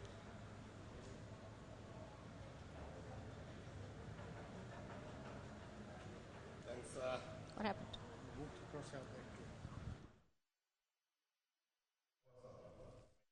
Tourism, agro-processing and fisheries, with better integration of the country's rural areas, achieved through successful land reform, job creation and poverty alleviation. The goal of the department is to ensure that food security, job creation, contribution to the economic growth. To achieve this, expansion of forestry is key. For example, if 147,000 hectares are brought into production as planned in the National Policy Action Plan, 49,000 jobs will be created, and resulting in the increase of the GDP contribution by 1.4%. Due to competing land uses, forestry expansion cannot be achieved optimally.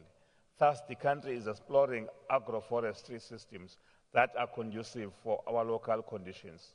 In this regard, the country will be able to achieve the proposed Sustainable Development Goal 2, which focuses on reduction of hunger and promotion of sustainable agriculture.